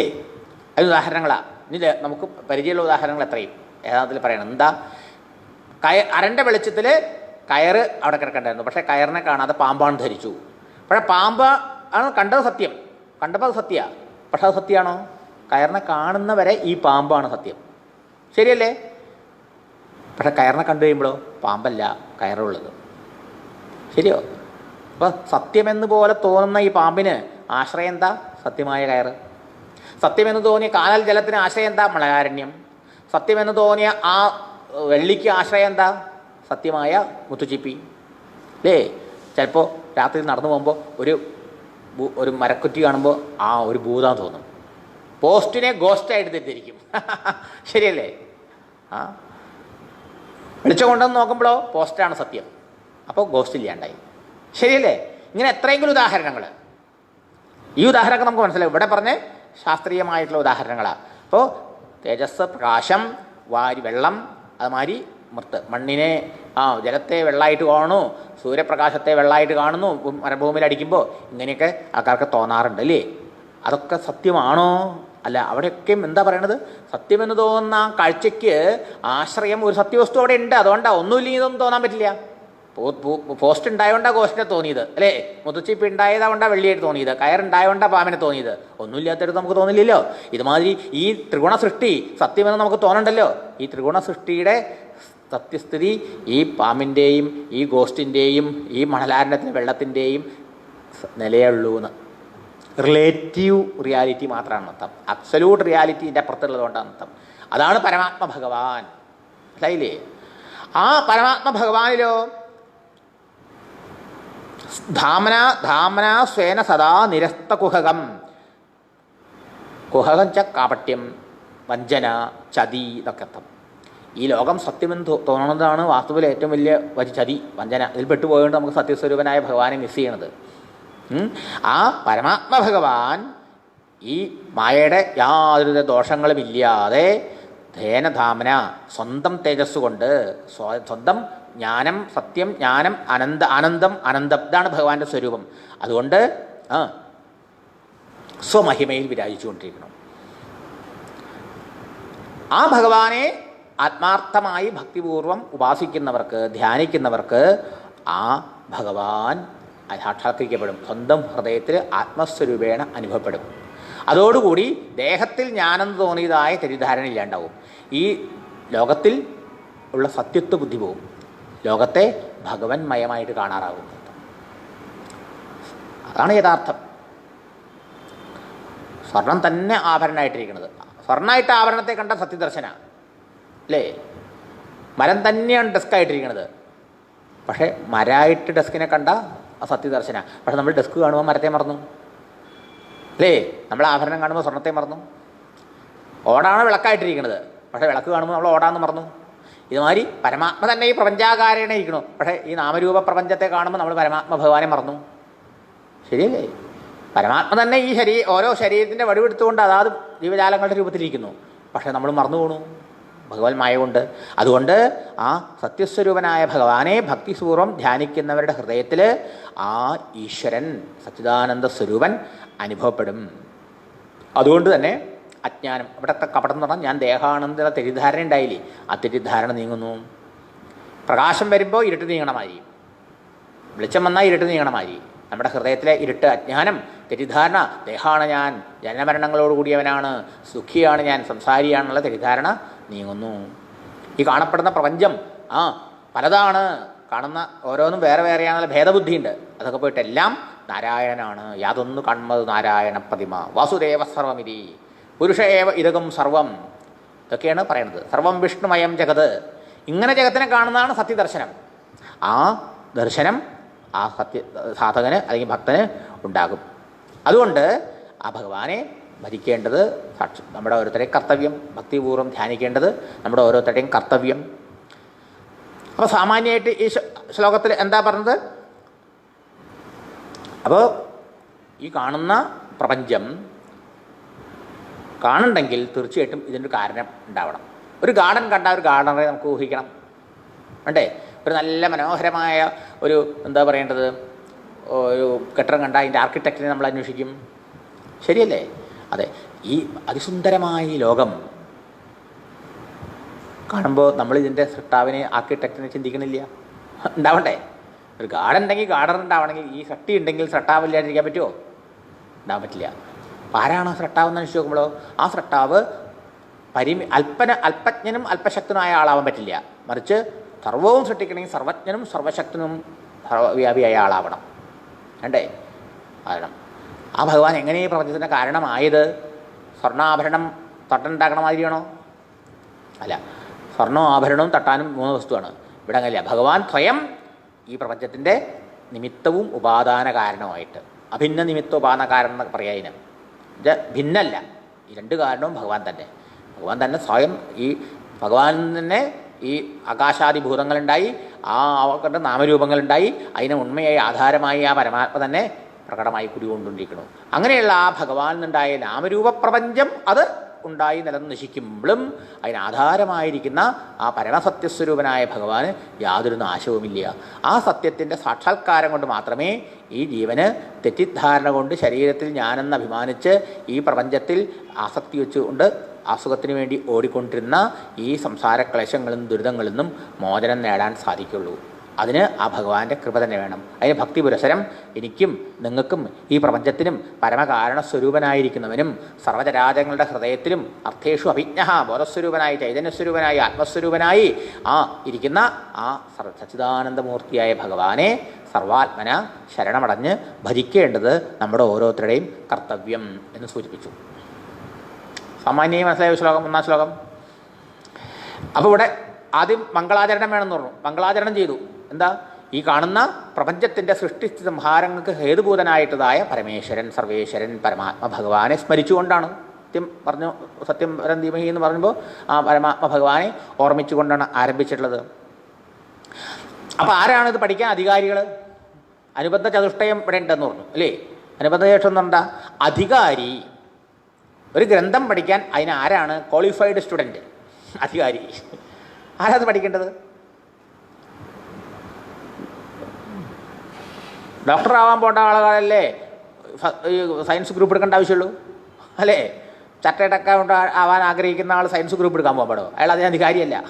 അതുമാതിരിയാണ് അയാൾ ബികോമിനൊക്കെ പോകണം അല്ലേ? അതുമാതിരി ഓരോന്നിനും അധികാരിയുണ്ട്. അപ്പോൾ ഈ ഭാഗവതം ഈ പഠിക്കാൻ അധികാരി ആരാ? ആർക്കാണോ സത്യം അറിയണമെന്ന് ആഗ്രഹമുള്ളത്, ആർക്കാണോ സംസാരമോചനം ആഗ്രഹമുള്ളത്, ആരാണോ പരമസത്യത്തെ അറിഞ്ഞ് ജനനമരണ സംസാര ദുഃഖങ്ങളെ അതിവർത്തിച്ച് ശാശ്വതമായിട്ടുള്ളതായ മോക്ഷം നേടാൻ ആഗ്രഹിക്കുന്നത്, അങ്ങനെയുള്ളവരാണ് ഈ ഗ്രന്ഥപഠനത്തിന് ഭാഗവത പഠനത്തിൻ്റെ അധികാരി. അതധികാരി. വിഷയം എന്താ? വിഷയം പരം സത്യമാണ്, പരമസത്യമാണ്, പരമാത്മാവാണ് ഇതിലെ പ്രതിപാദ്യ വിഷയം. ആ പരമാത്മാവാണെങ്കിൽ സച്ചിദാനന്ദ സ്വരൂപനാണ് അല്ലേ? ആ സച്ചിദാനന്ദ സ്വരൂപൻ്റെ സാക്ഷാത്കാരമാണ് നമ്മുടെ ലക്ഷ്യം. അപ്പോൾ ഇതിലെ വിഷയം എന്താ? സച്ചിദാനന്ദ സ്വരൂപനായ പരമാത്മാ, പരമസത്യം. എന്താ ഇതിൻ്റെ പ്രയോജനം? സച്ചിദാനന്ദ സാക്ഷാത്കാരം. സച്ചിദാനന്ദ സ്വരൂപനെ സാക്ഷാത്കരിച്ച് നമ്മുടെ ആത്മാവ് സച്ചിദാനന്ദ സ്വരൂപനായ ഭഗവാനാണ്. ആ ആത്മസ്വരൂപനായ ഭഗവാനെ സാക്ഷാത്കരിച്ച് സംസാരമോചനം, അല്ലേ? മോക്ഷമാണ് പ്രയോജനം. അധികാരി, വിഷയം, പ്രയോജനം. അടുത്തെന്താ? അടുത്ത സംബന്ധം. സംബന്ധം എന്ന് പറഞ്ഞാലോ, ഈ ഗ്രന്ഥവും ഈ ഗ്രന്ഥത്തിൽ പറഞ്ഞ ആ വിഷയവും അതിലെ പ്രയോജനം തമ്മിൽ എങ്ങനെ സംബന്ധം? എന്ത് സംബന്ധം? എങ്ങനെ ഗ്രന്ഥമുണ്ട്, ഇതിൽ സച്ചിദാനന്ദ സ്വരൂപനെ കുറിച്ച് പറഞ്ഞിട്ടുണ്ട്, മോക്ഷമാണ് അതിൻ്റെ പ്രയോജനം. ഈ പ്രയോജനം എങ്ങനെ ഈ ഗ്രന്ഥം കൊണ്ട് കിട്ടുമെന്ന് മനസ്സിലായില്ലേ? അധികാരി, വിഷയം, പ്രയോജനം, സംബന്ധം. ഈ ഗ്രന്ഥം ആ നമ്മുടെ ഓരോരുത്തരുടെയും ആത്മാവായി വിളങ്ങുന്ന സച്ചിദാനന്ദ സ്വരൂപൻ്റെ സാക്ഷാത്കാരം ഉണ്ടാക്കി തരും, അല്ലേ? ആ സത്യസ്വരൂപൻ നമുക്ക് വെളിപ്പെടുത്തി തരും, റിവീൽ ചെയ്ത് തരും, ബോധ്യപ്പെടുത്തി തരും. അതാണ് സംബന്ധം. ഗ്രന്ഥത്തിൻ്റെ ആ പ്രയോജനമായിട്ട് സംബന്ധം എന്താണ്? അത് ബോധിപ്പിക്കും നമ്മളെ. ആ ഗ്രന്ഥത്തിൽ പ്രതിപാദിച്ച സച്ചിദാനന്ദ സ്വരൂപനും പ്രപഞ്ചത്തിൻ്റെ പരമകാരണ സ്വരൂപനും പരമസത്യസ്വരൂപനുമായിട്ടുള്ളതായ സർവേശ്വരനാണ് എൻ്റെയും നിങ്ങളുടെയും ഹൃദയത്തിൽ അന്തര്യാമിയായി ജാഗ്രത സ്വപ്ന സുഷുപ്തികളാവുന്ന മൂന്നവസ്ഥകൾക്കും സാക്ഷിയായി സദാ വിളങ്ങിക്കൊണ്ടിരിക്കുന്ന ആത്മതത്വം. അതിൻ്റെ സാക്ഷാത്കാരം കൊണ്ട് നീ സംസാരത്തിന് മോചനം നേടും എന്നിങ്ങനെ ഗ്രന്ഥം ആ സത്യത്തെ നമുക്ക് ബോധ്യപ്പെടുത്തി തരും, വെളിപ്പെടുത്തി തരും. അതാണ് ഈ സംബന്ധം. അപ്പോൾ ബോധക സംബന്ധം എന്ന് പറയാം നമുക്ക്. അല്ലയോ? ഇത് ബോധിപ്പിക്കും നമ്മളെ. ഇതാണ് അതിൻ്റെ കണക്ഷൻ. സംബന്ധം എന്ന് വെച്ചാൽ കണക്ഷൻ. അപ്പം എല്ലായില്ലേ ആരാണ് അപ്പോൾ ഇത് പഠിക്കേണ്ടത്? അധികാരി, പരമസത്യം അറിയാൻ ആഗ്രഹിക്കുന്നവർ. എന്താ പരമസത്യം അറിഞ്ഞില്ലെങ്കിൽ കുഴപ്പം? ഈ കാണുന്നതൊക്കെ സത്യം എന്ന് വിചാരിക്കും, ദുഃഖം ഉണ്ടാവും. തുടഞ്ഞു പോകുമ്പോഴേ നാമരൂപമാണ് നമ്മൾ കാണുന്നത്, എന്നിട്ടാണ് സത്യം എന്ന് വിചാരിക്കുന്നത്, എന്നിട്ട് അത് ശാശ്വതമായി നിലനിൽക്കണം എന്ന് വിചാരിക്കണു, അതിനോട് ആസക്തി വരുന്നു, അതിൻ്റെ ഫലമായിട്ട് അത് വിട്ടു പോകുമ്പോൾ അല്ലെങ്കിൽ അതിനെ വിട്ട് ഞാൻ പോകേണ്ടി വരുമ്പോൾ ദുഃഖിക്കേണ്ടി വരുന്നു. തന്നെ ദേഹമായിട്ടിരിക്കണു, അപ്പോൾ ഈ ദേഹനാശത്തിൽ ഭയം, ദുഃഖം, അല്ലേ? അപ്പോൾ സത്യം അറിഞ്ഞില്ലെങ്കിൽ ഇതാ കുഴപ്പം. സുഖം, ജനനമരണ സംസാരത്തിലെ കറക്കം നത്തം. പ്രതിപാദ്യം ഈ പരമാത്മസത്യം, പ്രപഞ്ചത്തിൻ്റെ പരമകാരണം. പ്രയോജനം മോക്ഷം, സംസാരമോചനം, ശാശ്വതാനന്ദാനുഭവം. സംബന്ധം ആ പരമാത്മസ്വരൂപത്തെ ഈവണ്ടോ നമ്മൾ കാണുന്ന പരമാത്മാവിനെയാണെങ്കിലും നാമരൂപങ്ങളാൽ മറയപ്പെട്ടിട്ടാണ്. ആ മറ നീക്കി നമുക്ക് കാണിച്ചു തരും. വെളിയിലും അതെ, നമ്മളിലും അതെ. അങ്ങനെ ആ സത്യത്തെ വെളിപ്പെടുത്തി തരും. അങ്ങനെ ബോധ്യബോധക സംബന്ധം അതും വന്നു. അപ്പം അധികാരി, വിഷയം, സംബന്ധം, പ്രയോജനം, ഇത് മൂന്നും നാലും ഈ ഒന്നാമത്തെ ശ്ലോകത്തിൽ പ്രതിപാദിച്ചിട്ടുണ്ടെന്നർത്ഥം. ചുരുക്കത്തിൽ ഈ ചരാചരാത്മകമായിട്ടുള്ള ഈ പ്രപഞ്ചം മുഴുവനും, ജഗത്ത് മുഴുവനും ആരിൽ നിന്നുണ്ടായി, ആരെ ആശ്രയിച്ച് നിലനിൽക്കണു, എന്നിട്ട് ആരിലേക്ക് തിരിച്ചതെല്ലാം പ്രളയകാലത്ത് ഇല്ലാണ്ടാവണമെന്നാണല്ലോ. സൃഷ്ടികാലത്തുണ്ടായി കൽപ്പകാലത്തിൽ ആരംഭിച്ച് പ്രളയകാലത്ത് ഇല്ലാണ്ടായിത്തീരണു. അങ്ങനെയുള്ള ഈ ജഗത്തിൻ്റെ സൃഷ്ടി, സ്ഥിതി, സംഹാരങ്ങൾക്ക് കാരണഭൂതനായ സർവേശ്വരനെ ആണ് ഈ ഭാഗവത്തിൽ പ്രതിപാദിക്കുന്നത്. ആ ഭഗവാനെ ഞങ്ങൾ ധ്യാനിക്കുന്നു എന്നാണ് ശ്ലോകത്തിൻ്റെ സാമാന്യമായ അർത്ഥം. വിശേഷമായ അർത്ഥം, ഓരോ പദത്തിൻ്റെ അർത്ഥവും നമ്മൾ കണ്ടു. ഈ ശ്ലോകത്തിന് 100 വ്യാഖ്യാനങ്ങൾ, 100-ലധികം വ്യാഖ്യാനം. അത്ര നമ്മളൊരു വ്യാഖ്യാനം കണ്ടിട്ടുള്ളൂ. അപ്പോൾ ഒന്ന് ആലോചിച്ച് നോക്കൂ. എന്താ പറയുക, വിദ്വാവതാം ഭാഗവതേ പരീക്ഷ എന്നാണ് പറയുക. വിദ്വാൻമാരുടെ പാണ്ഡിത്യത്തിൻ്റെ മാറ്റുരച്ച് നോക്കാനുള്ള ഉരകല്ലാണ് അത്ര ഭാഗവതം. 100-ലധികം വ്യാഖ്യാനം ഈ ഒരു ശ്ലോകത്തിന്. ആലോചിച്ച് നോക്കുക. ഓരോന്നും പലതരത്തിലാണ്. ഓരോ വാക്കിനും പല പല അർത്ഥങ്ങൾ കൽപ്പിച്ചുകൊണ്ടാണ് ഓരോരുത്തർ ഇതിനെ വ്യാഖ്യാനിക്കുന്നത്. അട്ടെ, വളരെ ലളിതമായിട്ടുള്ള ഒരർത്ഥം നാം കണ്ടു കഴിഞ്ഞു. അപ്പോൾ ജന്മാദ്യസ്യതഃ പത്യം പരം ധീമഹി, പരമമായ സത്യത്തെ ഞങ്ങൾ ധ്യാനിക്കുന്നു. പരമമായ സത്യം അല്ല ഈ കാണുന്ന ജഗത്ത് എന്നൊരു കാര്യം വ്യക്തം. പരമമായ സത്യം ഒന്നിന്നും ഉണ്ടായതാവാൻ പറ്റില്ല. ഈ ജഗത്തുണ്ടായതാ. ജന്മാദി അസ്യ എന്ന് പറയുമ്പോൾ തന്നെ ഇത് ഉണ്ടായി നിലന്ന് നശിക്കണു. അതുകൊണ്ട് തന്നെ ഇത് കാര്യമാണ്. അപ്പോൾ ഇതിനൊരു കാരണം ഉണ്ടാവണം. ആ കാരണം ഒന്നൊന്നും ഉണ്ടായതല്ല. അത് പരമസത്യമാവണമെങ്കിൽ എന്ത് ചെയ്യണം? പരമസത്യം എപ്പോഴും ഉള്ളതാവണം, 3 കാലത്തുള്ളതാവണം, 3 അവസ്ഥയിലുള്ളതാവണം എന്നൊക്കെയുള്ള നമ്മൾ കണ്ടു കഴിഞ്ഞു. അങ്ങനെയുള്ള വസ്തു ഒന്നേ ഉള്ളൂ. എന്താണ്? ആ സച്ചിദാനന്ദ വസ്തു, പരമാത്മാ, പരബ്രഹ്മം, ഭഗവാൻ. അതോ സർവജ്ഞമാണ്, സർവശക്തമാണ്, അസാധ്യമായിട്ടൊന്നുമില്ല.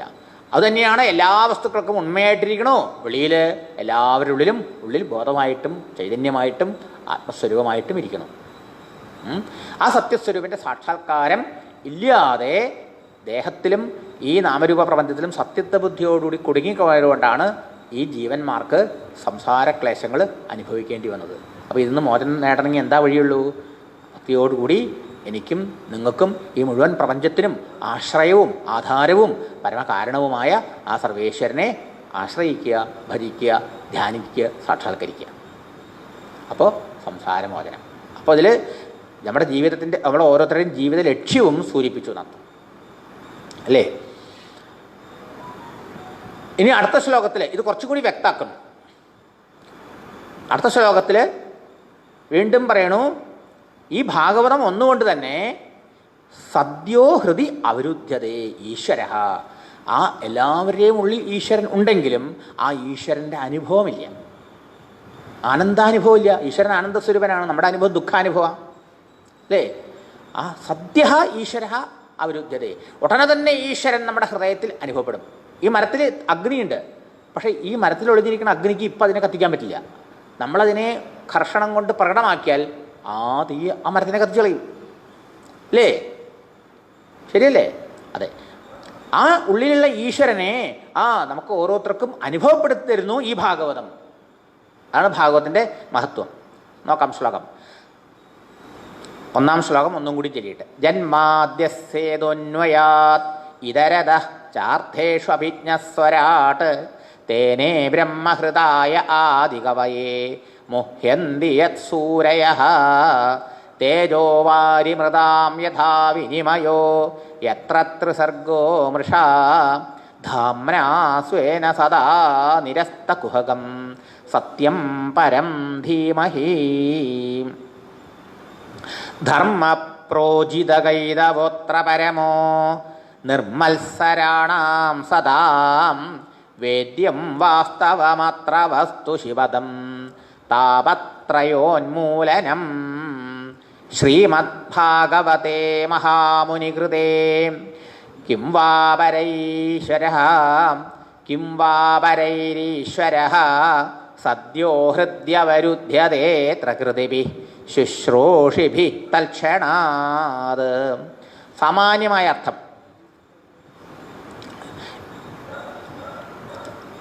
മഹാമുനികൃതേ, മഹാമുനിയായ വേദവ്യാസ മഹർഷി എഴുതിയ ഈ ശ്രീമദ് ഭാഗവതത്തിൽ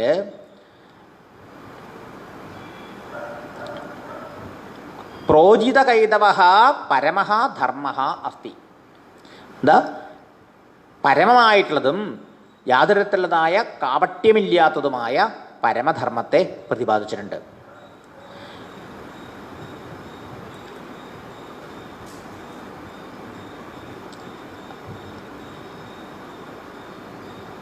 പോരാ, നിർമ്മത്സരാണാം സദാം വേദ്യം. അതിൽ നിർമ്മത്സരന്മാർ, മതമാത്സര്യങ്ങളാണ് നമ്മുടെ മനസ്സിനെ എപ്പോഴും വധിച്ചുകൊണ്ടിരിക്കുന്നത്, മലിനപ്പെടുത്തിക്കൊണ്ടിരിക്കുന്നത്. ഈ മതമത്സരങ്ങൾ ഉള്ളിൽ നിന്ന് പോയ സദാം സജ്ജനങ്ങൾക്ക് ശിവദം മോക്ഷത്തെ കൊടുക്കണത്, ജന്മസാഫല്യത്തെ കൊടുക്കണത്, ശിവഞ്ച മംഗളം ആനന്ദം ആനന്ദത്തെ കൊടുക്കുന്നതും, താപത്രയ ഉന്മൂലനം എല്ലാ ദുഃഖങ്ങളെയും മൂലത്തോടെ വേരോടെ പിഴുതുകളയുന്നതുമായ വാസ്തവ വസ്തു അല്ലെങ്കിൽ പരമമായ സത്യത്തിൻ്റെ പ്രതിപാദനമുണ്ട്. ഈ ഭാഗവത്തിൽ എന്ത് പറഞ്ഞിട്ടുണ്ട്? വാസ്തവ വസ്തുവിനെ കുറിച്ച് പറഞ്ഞു. നേരത്തെ ആദ്യത്തെ ശ്ലോകത്തിൽ എന്ത് പറഞ്ഞു? പരമമായ സത്യത്തെക്കുറിച്ച് പറഞ്ഞു. പരം സത്യം ധ്യാനിക്കുന്നവരുണ്ട്. ഇവിടെ പറഞ്ഞു വാസ്തവം വസ്തു, വാസ്തവത്തിലുള്ള വസ്തു, ശരിക്കുള്ള വസ്തു എന്താണ്? അസത്യവസ്തു, പരമാത്മ മാത്രം. അതിനെ ഭാഗവത്തിൽ പ്രതിപാദിക്കുന്നുണ്ട്. ആ സത്യത്തെ അറിഞ്ഞാൽ എന്താ ഗുണം? ശിവദം, ശിവം ച മംഗളം, ആനന്ദം,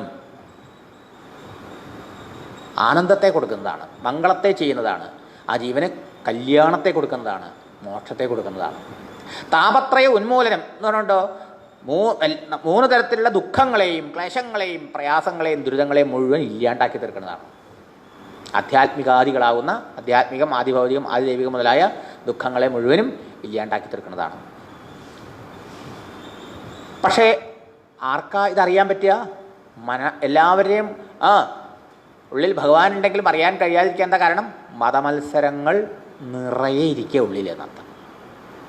ഇത് പോകണം. അതാണ് നിർമത്സരാണാം സദാം വേദ്യം. മത്സരങ്ങളില്ലാത്ത, മതമത്സരങ്ങളില്ലാണ്ടായ ശുദ്ധാന്തക്കരണന്മാരായ സജ്ജനങ്ങൾക്ക് ഈ ശ്രീമദ് ഭാഗവത്തിൽ പ്രതിപാദിച്ചിട്ടുള്ള ആ പരമസത്യസ്വരൂപനെ, പരമകല്യാണമൂർത്തിയും പരമാനന്ദ സ്വരൂപനും എല്ലാ ദുഃഖങ്ങളും ഇല്ലാണ്ടാക്കി മോക്ഷത്തെ പ്രദാനം ചെയ്യുന്ന ആ സത്യസ്വരൂപനെ സാക്ഷാത്കരിക്കാൻ കഴിയും. വേദ്യം എന്ന് പറഞ്ഞുകൊണ്ട് ഓരോരുത്തരും അറിയേണ്ടതാണ്. നമ്മുടെയൊക്കെ ലക്ഷ്യം എന്താണ്? ഈ സത്യം സാക്ഷാത്കരിക്കലാണ്. വേദ്യം എന്ന് പറഞ്ഞാൽ അറിയപ്പെടേണ്ട വസ്തു എന്നർത്ഥം. പക്ഷെ ആർക്കപ്പം അറിയാൻ പറ്റുന്നത്? നമ്മുടെ ഉള്ളിലെ മാസമത്സരങ്ങൾ നീങ്ങി മനസ്സ് ശുദ്ധമാകുമ്പോഴേ ഇത് അറിയാൻ കഴിയുള്ളൂ. അപ്പം ഈ ഭാഗവതത്തിൽ യാതൊരു കാപട്യമില്ലാത്ത പരമമായ ധർമ്മത്തെക്കുറിച്ച് പ്രതിപാദിച്ചിട്ടുണ്ട്. എന്താണ് ആ പരമമായ ധർമ്മം? കാപട്യമില്ലാത്ത ധർമ്മം. അത് പരിശുദ്ധമായ ഭക്രിയ, നിഷ്കാമ ഭക്രിയ, നിഷ്കളങ്ക ഭക്രിയ, അചഞ്ചല ഭക്രിയ, ഏകാന്ത ഭക്രിയ. അതിൻ്റെ സ്വഭാവം എന്താ? അതിൻ്റെ സ്വഭാവം സകല കർമ്മങ്ങളും ആ ഭഗവാന്റെ സന്തോഷത്തിനായി സമർപ്പിക്കുക എന്നുള്ളതാണ്. ആ പരമധർമ്മത്തെയാണ് ഇതിൽ പറഞ്ഞിരിക്കുന്നത്. ഇവിടുത്തെ ധർമ്മം പരിശുദ്ധമായ പ്രേമഭക്രിയാണ്. ശ്രീമദ് ഭാഗവതേ മഹാമുനി കൃതേ, ഈ മഹാമുനി രചിച്ച വ്യാസവ്യാസ മഹർഷി മഹാമുനിയാണ്, നാരായണ ഭഗവാനും മഹാമുനിയാണ്. ഇവിടെ നമുക്ക് വേദവ്യാസ മഹർഷി എടുക്കാം. വേദവ്യാസ മഹർഷി ഉണ്ടാക്കിയ ഈ ശ്രീമദ് ഭാഗവതത്തിൽ മത്സരം മുതലായ മനസ്സിലെ മാലിന്യങ്ങൾ നീങ്ങി പരിശുദ്ധന്മാരായ സജ്ജനങ്ങൾക്ക് ആ അനുഭവരൂപേണ സാക്ഷാത്കരിക്കാൻ കഴിയുന്ന ആ പരമമായ ധർമ്മത്തെ പ്രതിപാദിച്ചിട്ടുണ്ട്. സദ്യ ഹൃദി അവരുദ്ധ്യതേ, ഈ ഭാഗവത ശ്രവണം കൊണ്ട് അവരുടെ ഹൃദയത്തിൽ ഉടനെ ആ ഈശ്വരാനുഭൂതി ഉണ്ടാവും, ആനന്ദാനുഭൂതി ഉണ്ടാവും, മോക്ഷാനുഭൂതി ഉണ്ടാവും. അവരൈഹിക്കും ഈ ഭാഗവതം കൊണ്ടല്ലാണ്ട് മറ്റ് ഗ്രന്ഥങ്ങളെ കൊണ്ടോ ഈ ഭക്തി കൊണ്ടല്ലാതെ മറ്റ് അനുഷ്ഠാനങ്ങളെ കൊണ്ടോ ഒരാൾക്ക് ഇത്ര പെട്ടെന്ന് ഹൃദയത്തിൽ ഈശ്വരാനുഭൂതി ഉണ്ടാകുമോ എന്ന് ഒരു ചോദ്യം. നിറം ഉണ്ടാവില്ല ഭാഗവതത്തിൻ്റെ മഹിമ. പക്ഷേ ഇങ്ങനെ വിശേഷപ്പെട്ടതാണ് ഈ ഭാഗവതമെങ്കിൽ ഇത് എല്ലാ ദുഃഖങ്ങളെയും എടുത്തു കളയണതാണ്, പരമാനന്ദ അനുഭവത്തെ തരുന്നതാണ്, പരമമായ ധർമ്മത്തെ ഇതിൽ പ്രതിപാദിച്ചിട്ടുണ്ട് ഒക്കെ ഉണ്ട്. എങ്കിൽ എന്തുകൊണ്ട് ആ ഭാഗവതത്തിൽ എല്ലാവർക്കും താല്പര്യമുണ്ടാവണില്ല, ശ്രദ്ധയുണ്ടാവണില്ല? ആ ഭാഗവതം പഠിക്കണമെന്നും കേൾക്കണമെന്നും കൃതിഭിഹി എല്ലാവർക്കും ഉണ്ടാവില്ല. എത്രയോ ജന്മാന്തരങ്ങൾ ചെയ്ത പുണ്യത്തിൻ്റെ പരിഭാഗം വരുമ്പോഴാണ് ഒരാൾക്ക് ഇങ്ങനെയുള്ള ഭാഗവതത്തിൽ ശ്രദ്ധയുണ്ടാവുന്നത്, ആ ഭാഗവതം കേൾക്കണം തോന്നുക. ശുശ്രൂഷിഭിഹി, ശുശ്രൂഷ ശ്രോതുമിച്ച, കേൾക്കാനുള്ള ഇച്ഛ. അപ്പോൾ എത്രയോ പുണ്യപരിഭാഗം കൊണ്ട് ഈ ഭാഗവതം കേൾക്കണമെന്ന് താല്പര്യം ഉള്ള ആൾക്കാർ ഈ ശ്രീമദ് ഭാഗവതം ഇപ്രകാരം കേട്ടുനീരിച്ചാൽ അവരെ മനസ്സിലെ മലമാത്സര്യങ്ങളൊക്കെ നീങ്ങി മനസ്സ് ശുദ്ധമായിട്ടുണ്ടെങ്കിൽ തൽക്ഷണാത് കേൾക്കുന്ന മാത്രയിൽ ശ്രീപരീക്ഷത്തിനെന്നോണം, പരീക്ഷത്തിന് വേറെ ഒന്നും ചെയ്യേണ്ടി വന്നില്ല അല്ലേ? 7 ദിവസം ഭാഗവതം കേട്ടു, ഭാഗവതം ശ്രവണം മാത്രമേ ഉള്ളൂ. അതോടുകൂടി അതിന് ഈ ആത്മബോധം ഉണ്ടായി, എൻ്റെ ഹൃദയത്തിലിരിക്കുന്ന ഭഗവാന്റെ അനുഭവം ഉണ്ടായി, സാക്ഷാത്കാരമുണ്ടായി എന്നർത്ഥം. അപ്പം എല്ലാ ആൾക്കാർക്കും ഇതിൽ താല്പര്യം ഉണ്ടാവണമെന്നില്ല. പുണ്യത്തിൻ്റെ കുറവ് കൊണ്ടാണ് ഭാഗവതത്തിൽ താല്പര്യം ഉണ്ടാവാത്തത്. പുണ്യത്തിൻ്റെ കുറവ് കൊണ്ടാണ് ഈശ്വര ഭക്തിയിലും താല്പര്യം ഉണ്ടാവാത്തത്.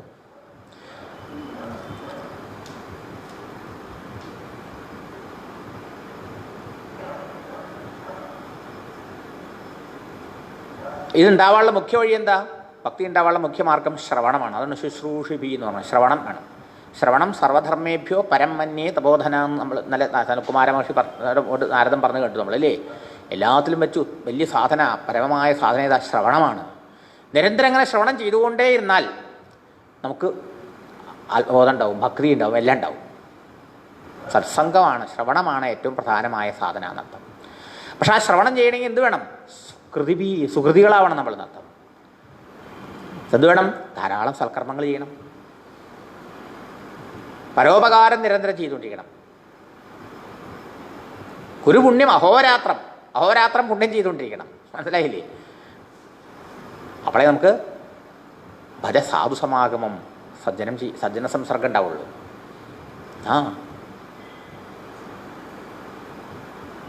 നാരദ മഹർഷി സനകുമാര മഹർഷിയെ കണ്ടപ്പോൾ പറയണ്, അയ്യോ എന്തൊരു ഭാഗ്യം കൊണ്ടാണ് എനിക്ക് അങ്ങേ കാണാൻ കഴിഞ്ഞത്. ഭാഗ്യോദയേന ബഹുജന്മസമാർജിതേന സത്സംഗമം ജലഭതേ എന്നാണ് പറഞ്ഞത്. അത് പറയണത് സാധാരണ ഒരാളെ ഞാനും നിങ്ങളല്ല പറഞ്ഞേ, എന്നാൽ പിന്നെ ആരും വിശ്വസിക്കില്ല, അവർക്ക് വേറെ പണിയില്ല എന്ന് പറയും. പക്ഷേ നാരദ മഹർഷിയാണ് പറഞ്ഞത് അല്ലേ. സനത്കുമാര മഹർഷിയിൽ നിന്ന് ബ്രഹ്മവിദ്യ പഠിച്ച ആളാണ് നാരദൻ. സാക്ഷാൽ നാരായണ മഹർഷിയിൽ നിന്ന് വേദസാരം മുഴുവൻ ശ്രുതിഗീതം മുഴുവൻ പഠിച്ച ആളാണ് നാരദൻ. സാധാരണ ഒരാളല്ല നാരദൻ. ആ ശ്രീനാരദ മഹർഷി പറഞ്ഞു, ഭാഗ്യോദയേന ബഹുജന്മസമാർജിതേന സത്സംഗമം ലഭതേ. എത്രയോ ജന്മങ്ങൾ ചെയ്ത സുഹൃത്തത്തിൻ്റെ പരിഭാഗഫലമായിട്ടാണ് നമുക്ക് സത്സംഗം ഉണ്ടാവുന്നത്, ഈശ്വര കഥ കേൾക്കണം തോന്നണത്, ഭാഗവതം കേൾക്കണം തോന്നണത്, ഭഗവത് നാമം ജപിക്കണം തോന്നണത്. അതാ അപ്പം ഈ ശ്ലോകത്തിൻ്റെ സാമാന്യ അർത്ഥം കണ്ടിട്ടുള്ളൂ. ഈ ശ്ലോകത്തിൻ്റെ വിശാലാർത്ഥം നമുക്ക് നാളെ കാണാം. അപ്പോൾ ചുരുക്കത്തിൽ പറയണെന്താണ്, ഈ സംസാര ദുഃഖങ്ങളിൽ നിന്ന് മോചനം ആഗ്രഹിക്കുന്ന സജ്ജനങ്ങളെ ഈ ശ്രീമദ് ഭാഗവതത്തിൽ, ഈ ഭാഗവത്തെ മാത്രം നിങ്ങൾ ആശ്രയിച്ചാൽ മതി. ഈ ശ്രീമദ് ഭാഗവത്തിൽ പരമമായ ധർമ്മത്തെ പ്രതിപാദിച്ചിട്ടുണ്ട്. ഭക്തിയാണ് പരമമായ ധർമ്മം. നിഷ്കളങ്കവും നിഷ്കാമവുമായ ഭക്തി ഉണ്ടായാൽ നിങ്ങൾക്ക് എളുപ്പത്തിൽ മനസ്സ് ശുദ്ധി ഉണ്ടാവും, വിവേകവും ഉണ്ടാവും, വൈരാഗ്യവും ഉണ്ടാവും, ആ സ്വന്തം ഹൃദയത്തിലിരിക്കുന്ന ഈശ്വരൻ്റെ അനുഭൂതിയും സാക്ഷാത്കാരം ഉണ്ടാവും. അതുകൊണ്ട് ഈ ദുഃഖങ്ങളുടെ നിവൃത്തിയും ശാശ്വതമായ സുഖപ്രാപ്തി എന്ന മോക്ഷവും ജനനമരണ സംസാര ദുഃഖങ്ങളിൽ നിന്നുള്ള ആത്യന്തികമായിട്ടുള്ളതായ മോചനവും സാധിക്കും. അതുകൊണ്ട് ഈ ശ്രീമദ് ഭാഗവത്തെ ശ്രവിക്കൂ. ആദ്യത്തെ 2 ശ്ലോകങ്ങൾ വാസ്തവത്തിൽ ഇതിൻ്റെ മഹത്വത്തെക്കുറിച്ച് തന്നെ പറയാണ്. വീണ്ടും നാളെ നമുക്ക് ഈ ശ്ലോകം കുറച്ചും കൂടി വിസ്തരിച്ച് കാണാം. ഓം നമോ നാരായണായ, ഓം നമോ നാരായണായ,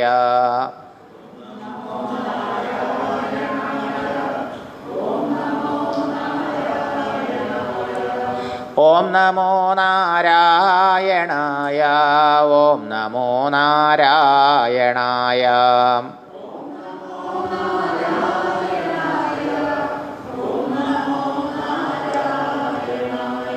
ഓം നമോ നാരായണായ, ഓം നമോ നാരായണായ,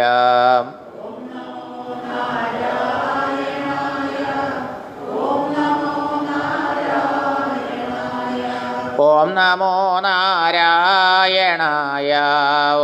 നമോ നാരായണായ,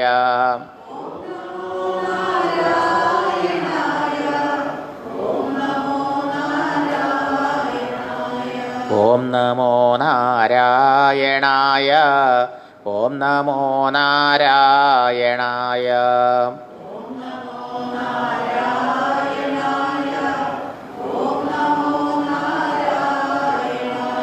ഓം നമോ നാരായണായ.